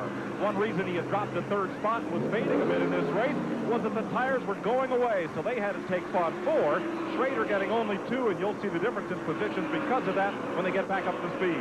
Mike, give us an assessment when you can as to when they'll make their final stop in this race after you get a chance to talk a couple of crew chiefs. Here is Elliott coming back out as Davey Allison stays up in the lead. Derek Cope would assume 2nd spot, or Sterling Marlin. See if Sterling's coming in just yet. I believe he's getting ready to come in. The 28, Davey Allison, the Robert Yates Ford, has 1st place. I'd like to ask Chris Economaki if he could to find out how the tires are wearing. Okay, we're down here in Jack Roush's pit, Mark Martin's car. He asked about how the tires work. They were in the first 300 miles on scrub tires.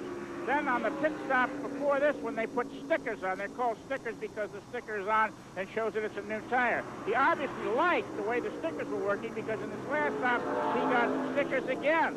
Now, the tires are wearing fine, but what he committed to was another pit stop because he stopped really too quick. So Mark Martin, no matter how well he runs, is going to have to come in one more time for gas. No problem with the tires. 250 of 340 laps are complete. Tommy Ellis has just pitted the Wood Brothers car again. Dick Trickle has gone behind the wall, back into the garage area. Brett Bodine is pitting. Hut Strickland is on pit road. Michael Waltrip is on pit road as well. As car number 94, Sterling Marlin takes the lead. Joe, did you think that was a good move on Elliott changing 4 tires and everybody else is changing 2? Well, one of the things that the Elliott crew decided to do is the other crews come in first. They made the decision to change 2 tires. They said, hey, let's try a different strategy. We'll put on 4. I would say if it runs green, it could play out to his advantage. Leader is in, number 94. Sterling Marlin on pit road. This will move Harry Gant into the lead for the first time today. Car number 33, Gant would appropriate 1st position. How about it, Mike? An assessment on when we can see this last stop in the run? Ken, they're going 58 to 60 laps on a tank full of gas here under today's weather conditions. That means all the leaders would be in about lap 305 to 310, some 25 laps before the end of the race. Of course, caution flags would change that. Harry Gant now on pit road. We're waiting for Derek Cope to come in. Derek Cope will take the lead. Cope now goes in first. This at lap 252. Cope is now on pit road in number 10, as is Morgan Shepherd. Eddie Bierswill going back on the track. Watching Harry Gant in the 33, a contender, the last man to win this race from the pole. He did it in 1982 for Hal Needham, Burt Reynolds combination. You notice Harry Gant did not wait a long time on the 2nd can of gas. He knows he's got to make another stop. He'd rather have that track position. He said, the heck with it, I'm going to get on out here. Gant coming back on. Cope has been in. I think that pretty well clears out all of our leaders. They will have all been in on those men in the lead lap, of which there were 8 cars running, and it stayed that way for over 100 miles. You just joined us. There have been 14 lead changes among 8 drivers. There have been no serious incidents on the track, but Dale Earnhardt leading, coming into this race by 125 points over Rusty Wallace, was KO'd early. Mechanical difficulties put him out of the event. Wallace is running a lap or 2 down. He's had his problems today, and the guy that can gain out here would be Mark Martin, who came into this race 255 points back in 3rd. In 4th spot in the standings is Darrell Waltrip, 288 points out. Latest standings show Waltrip in 11th position. Let's go back to those cars 1 lap down. We're showing in 9th, Rusty Wallace, 1 lap down. Bobby Hillen in 10th, Darrell Waltrip in 11th, Terry Labonte in 12th, Brett Bodine 13th, Morgan Shepherd 14th, Dick Trickle was 15th. He has now gone to the garage area. That would move Larry Pearson into 15th. Dale Jarrett would assume the 16th position, and Rick Mass goes into 17th with Jimmy Spencer 18th. The Wood Brothers car goes up to 19th. Tommy Ellis, Jeff Bodine 2 laps down would come next, followed by Michael Waltrip. Ken, as we watch Mark Martin go around, I'm reminded of the fact that he has been the most prolific pole qualifier thus far in this season on the Winston Cup circuit. And I think it's not too early to make a point about next season. With his 6 poles, Mark Martin is easily qualified.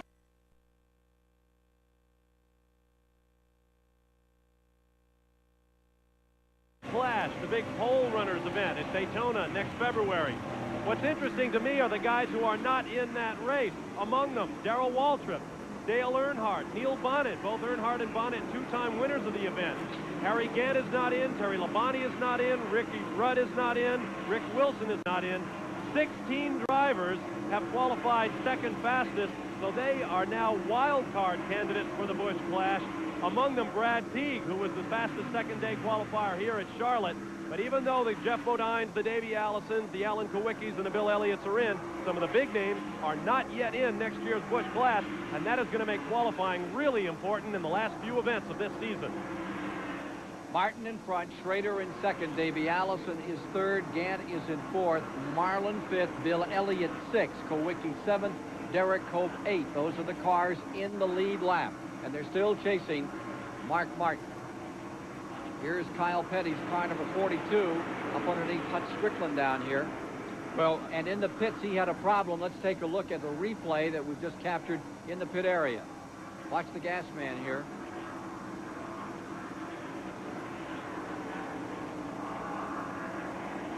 Getting hooked onto the back of that car, the gas man for Kyle Petty. It's a pretty hard tumble out there. Well, that's where the gas man has to run along beside of that car so he can turn it and let it go away, because Kyle's going for sure when they tell him to go. Kyle does not go till the crew chief tells him to go.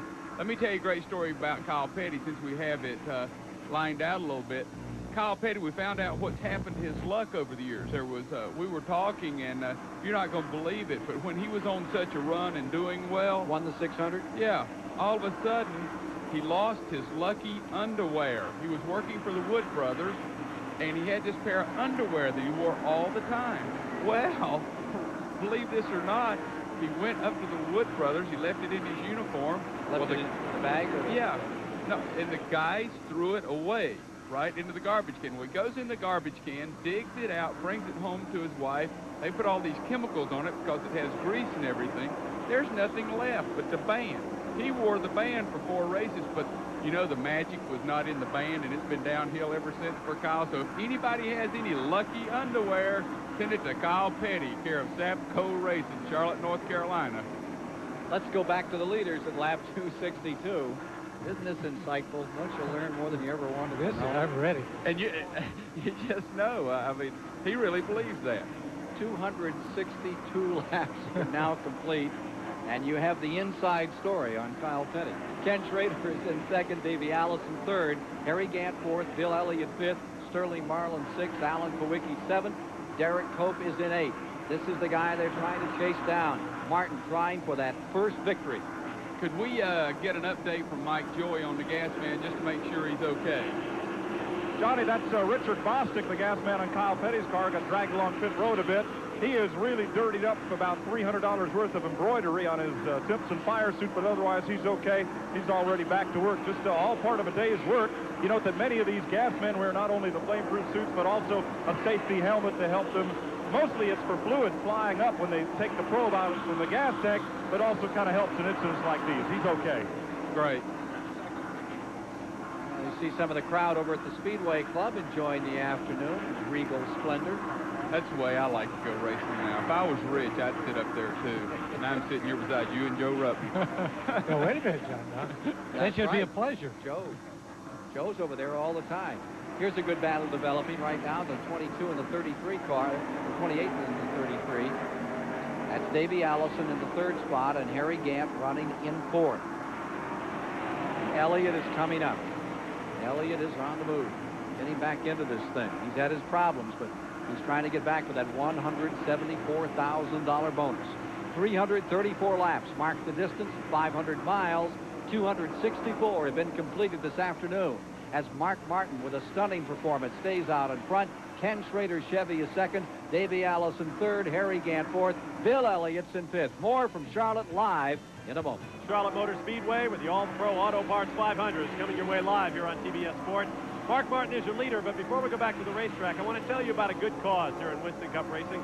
25 years ago, the Winston Cup Racing Wives Auxiliary was formed to help with the emotional and financial needs of families whose men, the drivers, are injured in racing accidents. This year, they have produced their 25th anniversary cookbook to help raise money for their efforts. This is something every race fan needs. It has favorite recipes for the wives, some of the drivers, and some of the important people in Winston Cup racing. You can get one for 15 bucks by contacting your local Winston Cup racetrack or the Winston Cup Racing Wives Auxiliary. My favorite recipe happens to come from Donnie Allison's wife, Pat. Elephant stew. Check out the book. You'll want to read this one. Elephant stew. I didn't even know, Donnie. I didn't even know I had elephants in Alabama. 270 laps are complete here as Mark Martin continues out in front. They do wonderful work, and they've really reformed and reorganized that group. Congratulations to them. Hope it's a success. Ken Schrader lies second on the field. Davey Allison in third. Here you see. I thought I saw a little bit of smoke out of that number 6 Martin that time. You know, I've seen it a few times that I thought it looked a little bit like smoke, but I guess it's just a reflection. Just digging. We have complete cloud cover all over the racetrack now. It's a lovely day in North Carolina as you watch this live on WTVS. 18 camera coverage of the All-Pro Auto Parts 500. Here is Brett Bodine on the inside in the Bud Moore car. Another Ford about to be lapped by the Thunderbird of Mark Martin that stays in command. Ken Schrader's Chevy is second. Davey Allison's Ford is third. Harry Gant, he's moved in at car number 33. The Gant car this year, an Oldsmobile. Then in the fourth spot is Bill Elliott's Ford. Let's go to Mike Joy. Ken, here's how they figure gas mileage on these cars. Norman Kojimuzu takes a can of gas after the pit stop, brings it up here, and they weigh it on one of the wheel scales. Rusty Henderson looks, gets the weight, and then he'll plug it into the computer. A full can of gas weighs about 81 pounds. Once they find out what's left in the can after the pit stop, they know what they're missing. They can multiply that times the weight of gas, which varies due to the weather, and then plug it into the computer and know exactly to the lap how long before they'll run out again. At Richmond, Virginia, last time we were with you on TBS, he ran out just as predicted on the last lap on the way to the checkered flag. Thank you, Mike. You're watching the 9th place car, Rusty Wallace. If this race ended right now, Wallace would be the new Winston Cup point leader with 4 races to go. He'd have a 17-point advantage over Dale Earnhardt. That's if the race ended at this moment. Long way to go. Not that long. 334 laps the distance. 274 are now in the book. And you're watching Wallace settle back and let the cars in the lead lap, Davey Allison and Harry Gant, scurry by. Bill Elliott's in there, too, putting a lap again on the 29 car. Dale Jarrett, Cale Yarborough team, carrying those Hardy colors for the last season. They had a big party last night for Cale here in Charlotte, North Carolina. Mark Martin stays up in front, but here's the scramble. You see the 28 car. That's Davey Allison. He's third. And it looks like the handling problem has never really been resolved on car number 27, Rusty Wallace. Chris Economaki has an opinion to share with us. Well, on the fuel, you can see by the scoreboard, 275 laps in a 334-lap race. Any stop now, a car can get enough fuel to get to the end. 60 to 66 laps on a tank full is the mean. They've gone past that marker now, so if a driver has to stop, he doesn't have to worry about his fuel. He can get enough to make it to the checkered flag. Back to you. Sterling Marlin down on the bottom in the 94 car. Correction, that's 71. That's Dave Marcus. Give me that 71. Marcus down to the bottom. Former winner here and there. Right now, they're rolling back. Number 42, Kyle Petty, is being pushed back behind the wall. Kyle Petty's car has caved in this afternoon. Ted Condor Felix Sabatos machine, prepared by Gary Nelson, is a retiree from the event. Here's Allison still lying third in that beautiful black, white, and gold machine, number 28. Then comes the lap car that is running 9th overall, Rusty Wallace. Harry Gant is right behind him, the car number 33, and Bill Elliott is in 5th. Harry Gant is in 4th. Here you see the 33 car, the green and white car of Harry Gant, and there's Bill Elliott right with him. Out of turn number 2 into the back straightaway, 277 now down. And Elliott draws a bead on Harry Gant, the 1982 winner of this event. Gant fading to the high side, which he loves to run around here, Joe. He likes it out there. He just treasures the high line, and he does a tremendous job up there. You know, it's really difficult to set a car up to run a high line, and I admire him because it's extremely difficult. Well, the temperature is down into the mid-70s. The cloud cover's gone away. Alan Kowicki is now pitting car number 7, running in 8th, and we'll be back with more of the action of the All-Pro 500. trying to break in, win his first Winston Cup event in the All-Pro Auto Parts 500 with 283 of 334 laps complete at Charlotte, North Carolina on the mile and a half. While we were away, Alan Kowicki running in 8th on the tail end of the lead lap, pulled on pit road, and watch what happened here. Car number 7, Alan Kowicki's car getting in trouble. Joe? Ken, what happened, I would say right there, is he come in with engine problems. It probably dropped a valve, which is what all that smoke is. And it's a shame because he's really been consistently running the top 5. He's running 8th, but I'm sure he's been running much, much stronger than that, so the engine must have been souring on him in these last 20-25 laps. Unfortunate time for Alan Kowicki, who had set a great pace out here today, put on a tremendous show for this great audience, record crowd here for the 500. Now let's join Bob Barsh at the STP Pit Center. Ken, down here I'm busy with my Timex Speed Track computer in the late stages of this race. With so much at stake, I'm expecting guys to run faster than our earlier leader, but that hasn't been the case. Thus far, the fastest lap in the race, Bill Elliott, 170.50 miles an hour, 31.68 seconds. By programming in the mile-and-a-half length of the Charlotte Motor Speedway, I get both his time and his speed. Bill Elliott in line to pick up a whole box of these to distribute to his pit crew. With another pit stop coming up, however, I like Mike Joy's idea of using our speed track to time the pit stops. There you're really going to see some speed. Let's go to Mike Joy right now. Okay.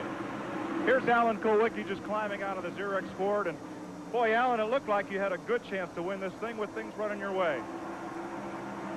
The Xerox Ford Thunderbird was running good, and we were keeping up there pretty well. And right after our last pit stop, you know, the temperature started going crazy, and we cracked the cylinder head, and we tried to hang on and get a yellow, but we're out for the day. Sorry to see you out of it. Hard one for Alan Kowicki, who certainly gave it his all. Good performer, great racer. Some of the crowd up at the Speedway Club standing up as they watched. Just beneath them, car number 6, Mark Martin scooting around Tommy Ellis and the Wood Brothers, number 21. Tough race. Mark Martin stays in first, and we'll get that interval for you shortly between Martin in first and Schrader in second. Well, Mark Martin. You know, Mark Martin sitting there, everything's going too easy. It's like Bill Elliott early, and I mean, nobody can run with him. Boom. But it seems like always something happens. Joe Ruttman was in this situation, had a race won. Nothing can happen. Boom. It happens, and it's so hard to win that first one. Well, it makes it extremely difficult because it's, you know, it's like getting dog bed or whatever, you know, but maybe this could be his opportunity to get that behind him. Let's take a look at Darrell Waltrip's car here. The number 17, which is now 1 lap back in 9th position. Here's Waltrip. And let's go to Chris. Well, I'm down here at Darrell Waltrip's pit with Jeff Hammond. Jeff, it's not been the best of days. I don't think we're going to have a late race Waltrip rush today, are we? Well, you don't know, Chris. We got ourselves in a pretty good position right now. If a couple things fall our way, we might get back in this thing. We've got the car a little better than what it was earlier. We had about one more caution. We probably could get it a lot better, but right now I'd like to see the race stay green. I think it'd be in our advantage right now because we don't have to stop anymore and everybody else does. What's been the trouble? The car has just been pushing real bad all day.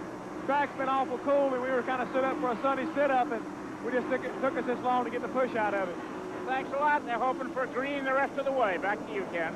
The 81 winner, Darrell Waltrip, running 1 lap back. He's on the 9th position at the present time.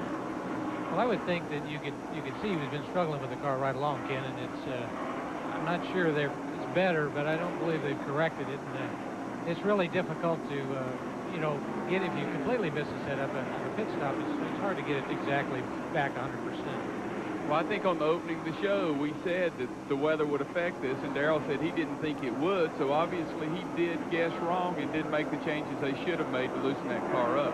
4 cautions have really changed this race. They were all before the first half, and when it came to the halfway mark, it's been caution-free, and those that can run are doing just that as car number 6 continues to draw away from the field.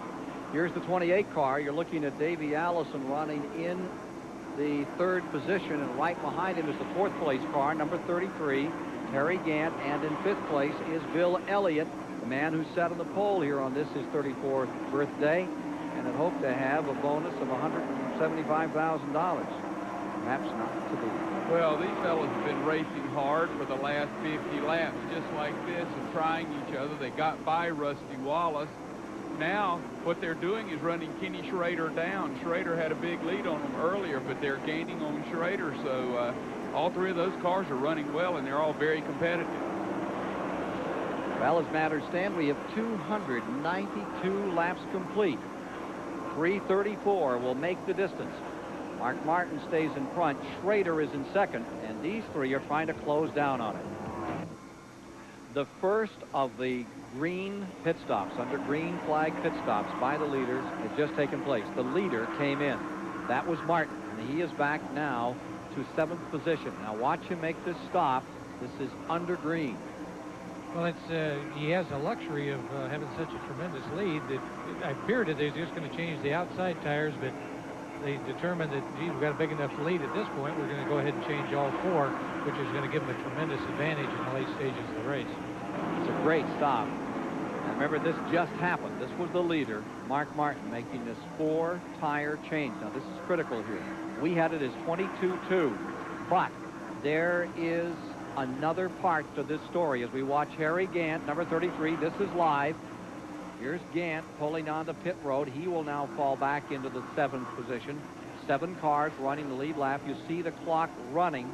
We're going to go to Chris because there is an addendum to that story on car number 6, Martin, and it could be crucial. It could be key to the outcome of this $700,000 race. Okay, very good stop, very quick by number 33, Harry. Super stop, just taking on 2 tires. He's trying to make up real estate on the track. Chris Economaki, what is the story on car 6? There was a big crowd around there. We were looking over someone's shoulder, and I'm not sure that the left front tire got all 5 lug nuts run up tight. Perhaps you can replay the stop and watch the left front tire man with his pneumatic wrench. Did he hit all 5 nuts, or did he hit only 4? Standing point, I don't think we can see it, Chris. We're high camera. Let's go to Mike Joy. Well, Ken, another reason they stopped 5 to 7 laps earlier than I thought the leaders would is at Daytona 4th of July. Mark Martin was in position to win the race. The Roush team badly miscalculated fuel mileage and ran him out of gas on the racetrack under green. So here, you're in position to win. You're going to gamble 3 to 5 laps. There won't be a caution, but you want to get in safely and get gas and get him back out so there's no replay of 4th of July. We're waiting on further word from Chris Economaki down there with Jack Roush as to the situation on car number 6. Johnny Hayes. Well, there's another important thing. If you stop now and put new rubber on the car's going to run faster. So Mark Martin's going to run fast and pick up valuable space. So, and he got 4 tires on. Harry Gant took 2. So he's at an advantage. 6th place, car number 6. Leader is Schrader in the 25. Second is Davey Allison. Schrader is in first, and here is 2nd place. Davey Allison, Bill Elliott is in 3rd. Running in 4th is Sterling Marlin. 5th is Derek Cope. 6th is Martin. Well, Jack Roush is here, and he's like Sergeant Schultz. He doesn't know from nothing, I don't think. Jack, did that left front wheel get all 5 lug nuts put up? Did the left front wheel get all 5 nuts run up tight on that stop, you know? No, we didn't have any problem. There's a little bit of a communication deal. We lost maybe a second where Mark didn't understand it was go, but everything was just fine. The tire looks good. The car's perfect. Okay, thank you. There you hear from Jack Roush. Back to you. 302 laps complete, and everything seems to be copacetic on car number 6. Martin line 6. And let's see this race as it continues to unravel here. 303 of 334 laps complete. We're getting down to the finish of it. Here's Rusty Wallace coming on pit road. He's running in 8th position. There's your leader, Schrader. The average speed right now is staying at 147.815 as we watch Wallace in the pit. Now the record for this race, 1984 Bill Elliott, 146.8. So we may have a new Charlotte 500-mile record this afternoon. Rusty Wallace is going with 4 tires too, and he's racing all those cars 1 lap down, so he doesn't want to get caught short. He is running well. And I think you'll see, guys, when Bill comes in, he'll just take on the outside tires, and he'll try to make up the difference in real estate that he lost earlier by putting the 4 on. So it'll be interesting to see how close the real estate is between the 2 cars. Building toward a typical Winston Cup finish at Charlotte in the All-Pro Auto Parts 500. as Ken Schrader now leads with the Rick Hendrick Chevy 107 laps are complete of 3:34 in the running of the All-Pro Auto Parts 500 live this afternoon on WTVS with Joe Ruttman and Johnny Hayes. I'm Ken Squire topside, Bob Barsha at the STP Pit Center, Chris Economaki and Mike Joy covering the pit action here. Some of the leaders have just pitted. Bill Elliott was on pit road and has returned to action. Sterling Marlin has made his pit stop. The leader, Ken Schrader, continues up in front. He's getting very close to Harry Gant in the number 33 car, but Schrader has yet to make his pit stop. Phil Parsons has just pitted the Crown Fast Fare number 55. There you see him on pit road running better than 3 laps down in the field as they work on his car and keep him going. And here's the leader on pit road, Schrader. And the second place car at this time, Davey Allison's pulling on. Derek Cope was in third. He'll take the lead. Mike Joy is with the lead. Well, they're going to change left side tires on Schrader's car. That's a departure. Usually you get rights on a green flag pit stop. The lefts are closer to the wall and easier to change. Bill Elliott got 2 tires in 11.6 seconds. Schrader away in 12.4. Excellent stop. Here's Davey Allison pulling back on the track. Derek Cope assumes first. Mark Martin is now shown in second with Bill Elliott third and Harry Gant fourth. Now you notice Bill Elliott going by him on the outside, so Bill Elliott's gained track position and Harry Gant's coming up close. Wood Brothers pit car number 21 another time. Tommy Ellis back in. Derek Cope is the leader.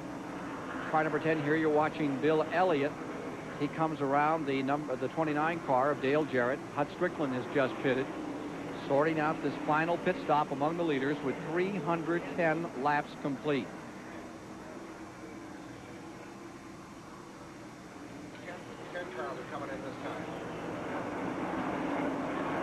Bill Elliott is shown as third. To fourth after that, and here's the 10 car on pit road.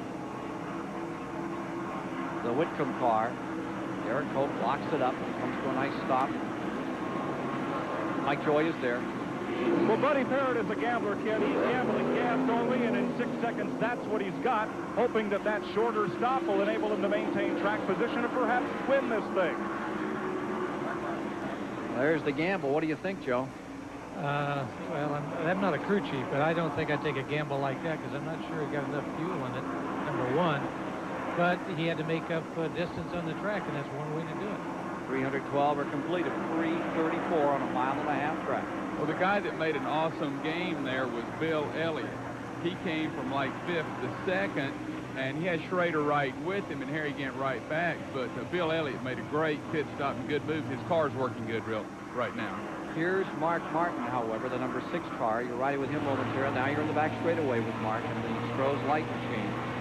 And because he gets a new sponsor next year, but it will be with the Roush Racing Team that he remains. Martin looking for that first win. Will it come today? Or will Bill Elliott, now in second place, who started on the pole, win the skins game? He's set on the pole. He can win the race. He gets a $175,000 bonus.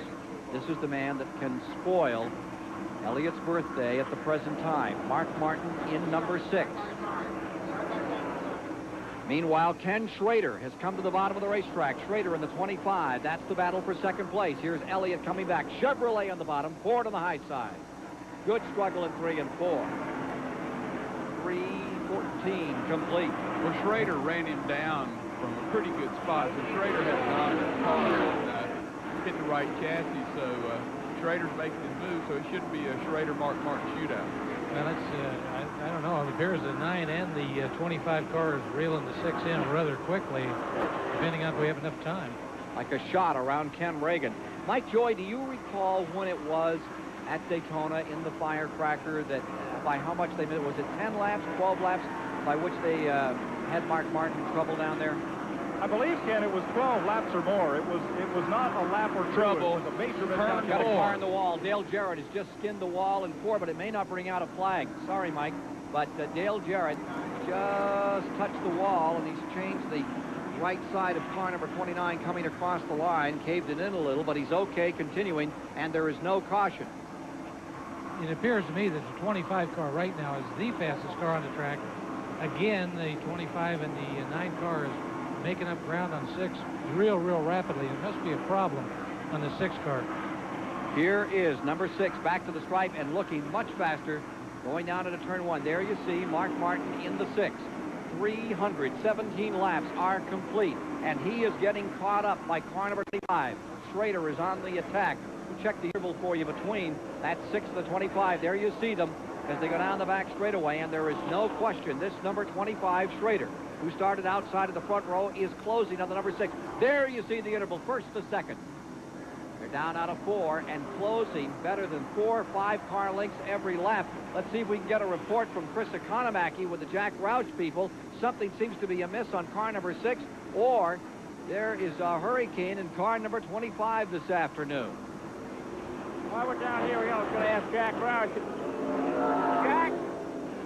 Jack, Schrader's eating him up. Has he got a problem? We think we got a blistered right front tire. Something wrong with the right front tire. It's either losing air or it's got a blister on it. We don't know which. We're trying to determine now if he's safe enough to run. We'll let you know. There you hear it right from Jack Roush's words. And Schrader at number 25 pulls up on the high side of the start-finish line area, going down into turn number 1. They're wheel-to-wheel Schrader. Schrader on the high side, going for it. It was a Rick Hendrick car that won here in the 600 earlier this year. That great Memorial Day Classic they run each year at the Charlotte Motor Speedway. And it is Schrader this time for the team out of Charlotte, based right here, swinging around and taking that lead. Let's see if car number 6 is going to pit. No, he stays out. Schrader in front, and let's go down to his pit and see what's happening with Mike Joy. Big cheer as he comes by with the lead. Richard Broom is the crew chief, talking to David Oliver, the tire specialist. Stay ahead now. Don't run them tires blown off. Oliver saying don't run those tires on out. And that's exactly what Richard is going to tell Kenny on the radio. Take it easy. You only got 2 new tires, the left ones, and not to use them up. Now, Richard putting just the left sides on. That seemed to be the right move. Well, it's just a gamble we took, and it worked out for us. The left side tires were worn more than the right. They had 2 stops on them. I just rolled the dice. I hope we can hold out to the end. Now, can you convince him to take it easy? That's what I'm trying to talk to him about right now. Okay. 13 laps remain to the finish. Schrader, he's running with the air showing through on his tires, and here is number 6 with a tire problem as well, and they're still turning out strong laps. Meanwhile, lying third, Bill Elliott in car number 9, who runs stable and strong, still looking for that bonus here on his 34th birthday. Average speed stands at 148,706 miles per hour. Looks like they're going to break the 500-mile record here at the Charlotte Motor Speedway. With our live coverage of the All-Pro Auto Parts 500, we'll be back for the exciting conclusion in a moment. Speedway and our live TBS Sports coverage of the All-Pro Auto Parts 500. It's been a battle of non-winners down to the last handful of laps here at Charlotte. Kenny Schrader is your leader. Let's get back to racing action with Ken Squire. Schrader stays in first. Mark Martin is in second. There you see the leader, number 25. There are now 327 laps complete. Mark Martin is in second. Bill Elliott is in third. Harry Gant is fourth. Davey Allison is in fifth. Here's the 33, Harry Gant, coming after Bill Elliott. This is the battle for third spot, and they're closing in on Mark Martin in second. Meanwhile, as you heard earlier, Schrader running on rubber that's pretty well worn down as we wear down to the final laps of this one. 3:29 complete this time by. Here's Schrader getting underneath Bobby Hillin. Schrader in first, Martin second. $700,000 at stake. Schrader is just holding on. He's got the race won if he can just make sure those tires stay under him. The real race is right back there. You can see the people that are coming right up behind him, but they don't have a chance to get him. He's got plenty lead. So Schrader stays out in front by himself, going down the back straightaway. There's a part of his team. The fight is further back in the field. Down they go into, here's the battle. Car number 9, Bill Elliott there. Harry Gant at 33 pulls up on him. As they go into turn 3, Gant to the bottom of the racetrack. Car number 33, Harry Gant going for third spot. They're closing on Mark Martin in the 6th. Battle is for second place. Elliott fending off Gant another time. There you see the 6th. That's Mark Martin in his Ford running in second slot. Here's Gant on the inside going to third. Elliott falls to fourth. We've got 4 laps to go, so Gant has a clean shot at him. He's going to race real hard to try to get that second spot. I'd say Harry, I wouldn't want to bet against him. I'd say he's a second-place finisher right now. He's awful strong. Schrader stays in first. And you heard the crew down there very concerned on that car about his tires. Meanwhile, Mark Martin in that second position, and Harry Gant is closing him down. Harry Gant, who's had some good runs this year, is getting ever closer to Mark Martin to battle for second place. Now, 3:31 complete of 3:34. Back straightaway. Gant in number 33 moves in on the board.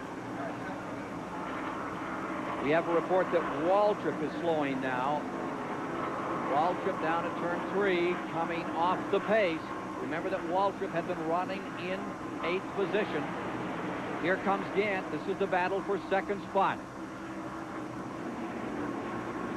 Gant tried to get a run off of him off the 4 to get cut underneath him. I think the next lap, if he doesn't get underneath him right here and get him checkmated in turn 3, which he has done, he's taken over second place. Gant's Oldsmobile, bottom of the racetrack, and he's there. Harry Gant pulls up another one. Mark Martin will have to wait another day. Ken Schrader stays up in front. White flag is coming out. White flag on Schrader. Outstanding run by Schrader. He's into his last lap. Ken Schrader holding on to take the All-Pro Auto Parts 500 for Rick Hendrick. What a year they've had on this racetrack. What a great win for Kenny Schrader. It's just to do it here in Charlotte. He always had the Talladega jinx against him. He just won that one race, and here he comes. This is going to be the biggest win of his life. This one right here will be bigger than Talladega to Kenny Schrader. Cross the line. Checkers are out. Schrader's coming home. It'll be Harry Gant in the second spot. Mark Martin will finish in third, and Bill Elliott winds up in 4th position when it's over. 5th will go to Davey Allison. 6th to Derek Cope. And 7th at the finish is to Sterling Marlin. Moving up to 8th is Rusty Wallace. This will put him on top in the Winston standings.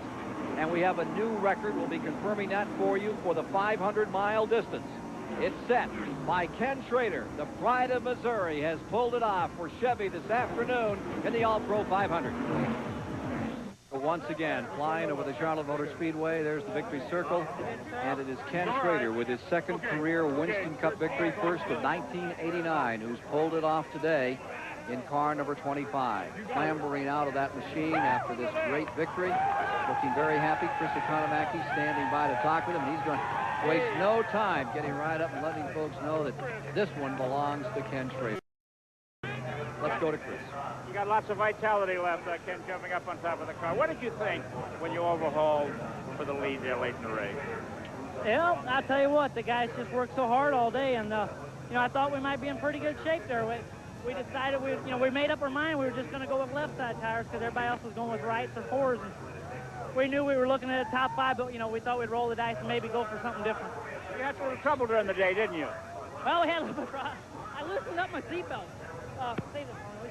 I loosened up my seatbelts, and it got a little interesting then. Well, they didn't come unclamped, but they got real loose, so I pulled on them the rest of the day. You set a speed record. There's an attendance record here. I just hope I set a money record, Chris. Maybe. Listen, now, how's Mama? You got here's car owner Rick Hendrick coming up to congratulate the winner. How's Mama? Is she here or is she home? Mama's up in the condo. She's doing just fine. When's the baby due? Christmas Day. Christmas Day. Well, you gave her an early present. Yeah, we're looking forward to that one, though. Well, congratulations and continued good luck. Thank you much, Chris. Okay, there you have it from winner Kenny Schrader. Back to you, Ken. Harry Gant comes home second today behind Ken Schrader, with Mark Martin finishing in third. Looks like a new record for 500 miles belongs to Ken Schrader here. Mark Martin third, Bill Elliott fourth, Davey Allison fifth, Derek Cope sixth, Sterling Marlin seventh, Rusty Wallace eighth, and Darrell Waltrip. He came back out. He puttered in there. Looked like he might have been down on fuel and got back out again. Let's go right down now and get some more information from the pits. Mark Martin is here, and boy, another almost, and the latest in a long string. This time I saw Steve Hamill measure the tire. The pressure's equalized in the right front and put an end to what looked like it was going to be your day on the board. Well, I guess all I can say is at least we lost it.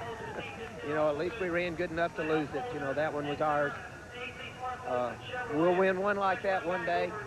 We've been hoping that day would come. We've been hoping that we could run second be running second and maybe something, you know, get a break and get a win. Today we had the lightning bolt speed that we really needed in the Strohs Light Thunderbird.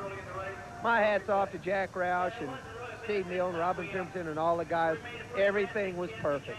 On a day like this, when things go your way, and you've had so many of those this season, do you question your faith in fate and how things happen? Well, you know, the media sometimes has irritated me, you know, saying, hey, Mark, you know, 6 poles and no wins, when you going to win? Man, I can't make it happen any sooner than it's going to, and I thought it was going to today. But, you know, the whole team is really on an upbeat. We are disappointed. You're not going to get us smiling and laughing a whole lot this afternoon. It's a hard pill to swallow, but we're going to take this thing, and we're going right to Wilkesboro, and we're going to try to win that one, and we're going to go right on the rest of the season. We got great things to look forward to, and my hat's off to him. With that attitude and the way he runs, Ken, that day will come. It won't be long. Mark Martin. Clyde Bolton has said of him, when he steps up to a car, he's like Eddie Arcaro. When he gets into the car, he is King Kong. He certainly was much of today. Mark Martin, who gave it everything he had and winds up in 3rd spot when it was all over as a tire equalized. That's just fate. Well, let me tell you, he did a great job. He had the race won. He had a mechanical problem. What can you do? He has 5 second places. He finishes 3rd. Hey, I think they've had an awesome year, and I don't think the press is on them or anything. They just can't. They know it's going to happen. They're just wondering when. But Jack Roush, a brand new team with Mark Martin, a new driver, you can't accomplish what they've accomplished. So they should be up. They shouldn't be depressed. They should be fired up is what they should be. Ready for North Wilkesboro coming up very shortly. Let's go on now to a commercial message and then come back and meet some more of the champions here. Falls over Charlotte Motor Speedway. You know the celebratory lights will burn late into the night in the condominium overlooking Charlotte Motor Speedway, owned by Kenny Schrader, who has picked up the victory today in the All-Pro Auto Parts 500 live here on TBS Sports. I'm Bob Barsha, and here in the SDP Pit Communications Center, we've been very busy timing laps and tabulating points and generally keeping track of the numerological history of this great race. Bill Elliott will not go home without a prize today. His lap at 170.50 miles an hour was timed on our Timex Speed Track computers as fastest lap of the race. Bill will take a box of Timex Speed Track computers home to distribute to his entire pit crew. As far as our True Value Hard Charger Award goes, well, Mark Martin can take some solace despite losing the race with that great pass by Kenny Schrader late in the going. Mark Martin totals 1,183 points. He wins the lion's share of the True Value Hard Charger Award, $5,000 posted for this race. Also gets him a leg up in the season-long championship, although Rusty Wallace, by virtue of this fourth place finish with 440 points today, will maintain his overall lead for that $50,000 True Value Hard Charger payday over Dale Earnhardt, who dropped out early. Now let's get back to pit lane and more of the post-race action. Here's Mike Joy. Thank you, Bob. Harry Gant finishes in a very familiar position, your 30th career second-place finish. I know that won't go up on the board with Richard Petty's win list, but you folks had a good run today. We had a real good run today. It was a brand-new race car. Run second our first time out with it. The car worked good all day. Kenny just got real fast the last stop, the choice of lefts and right tires, because, my car was able to come on and beat both the Fords, Bill, and Mark Martin, pretty easy the last laps, and the car was working good all day, saving tires, but Kenny he just blew out there at the last away from everybody, so, no one's going to catch him today, but we're tickled to be second today. What happens, Harry, when you see those guys in front of you in sight in those last few laps? Does that foot push that pedal through the floor a little harder? Yeah, you try to drive it in down there further and get in it quicker and not let it spin and skip, because you know that they are seeing you coming.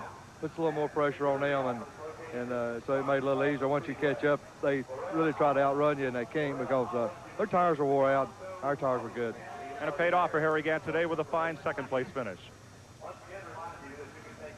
For our winner this afternoon, car number 25, it's a new track record, 149.863. That breaks the old 841 was set by Bill Elliott. So congratulations once again to Ken Schrader. And I guess it officially should be to Papa Joe Hendrick. We saw Rick Hendrick in there, but I believe on the entry blank it says Papa Joe Hendrick as car owner on car number 25. But the Hendricks have got to be delighted with the performance they've received from Ken Schrader today. There were 17 lead changes among 10 drivers today.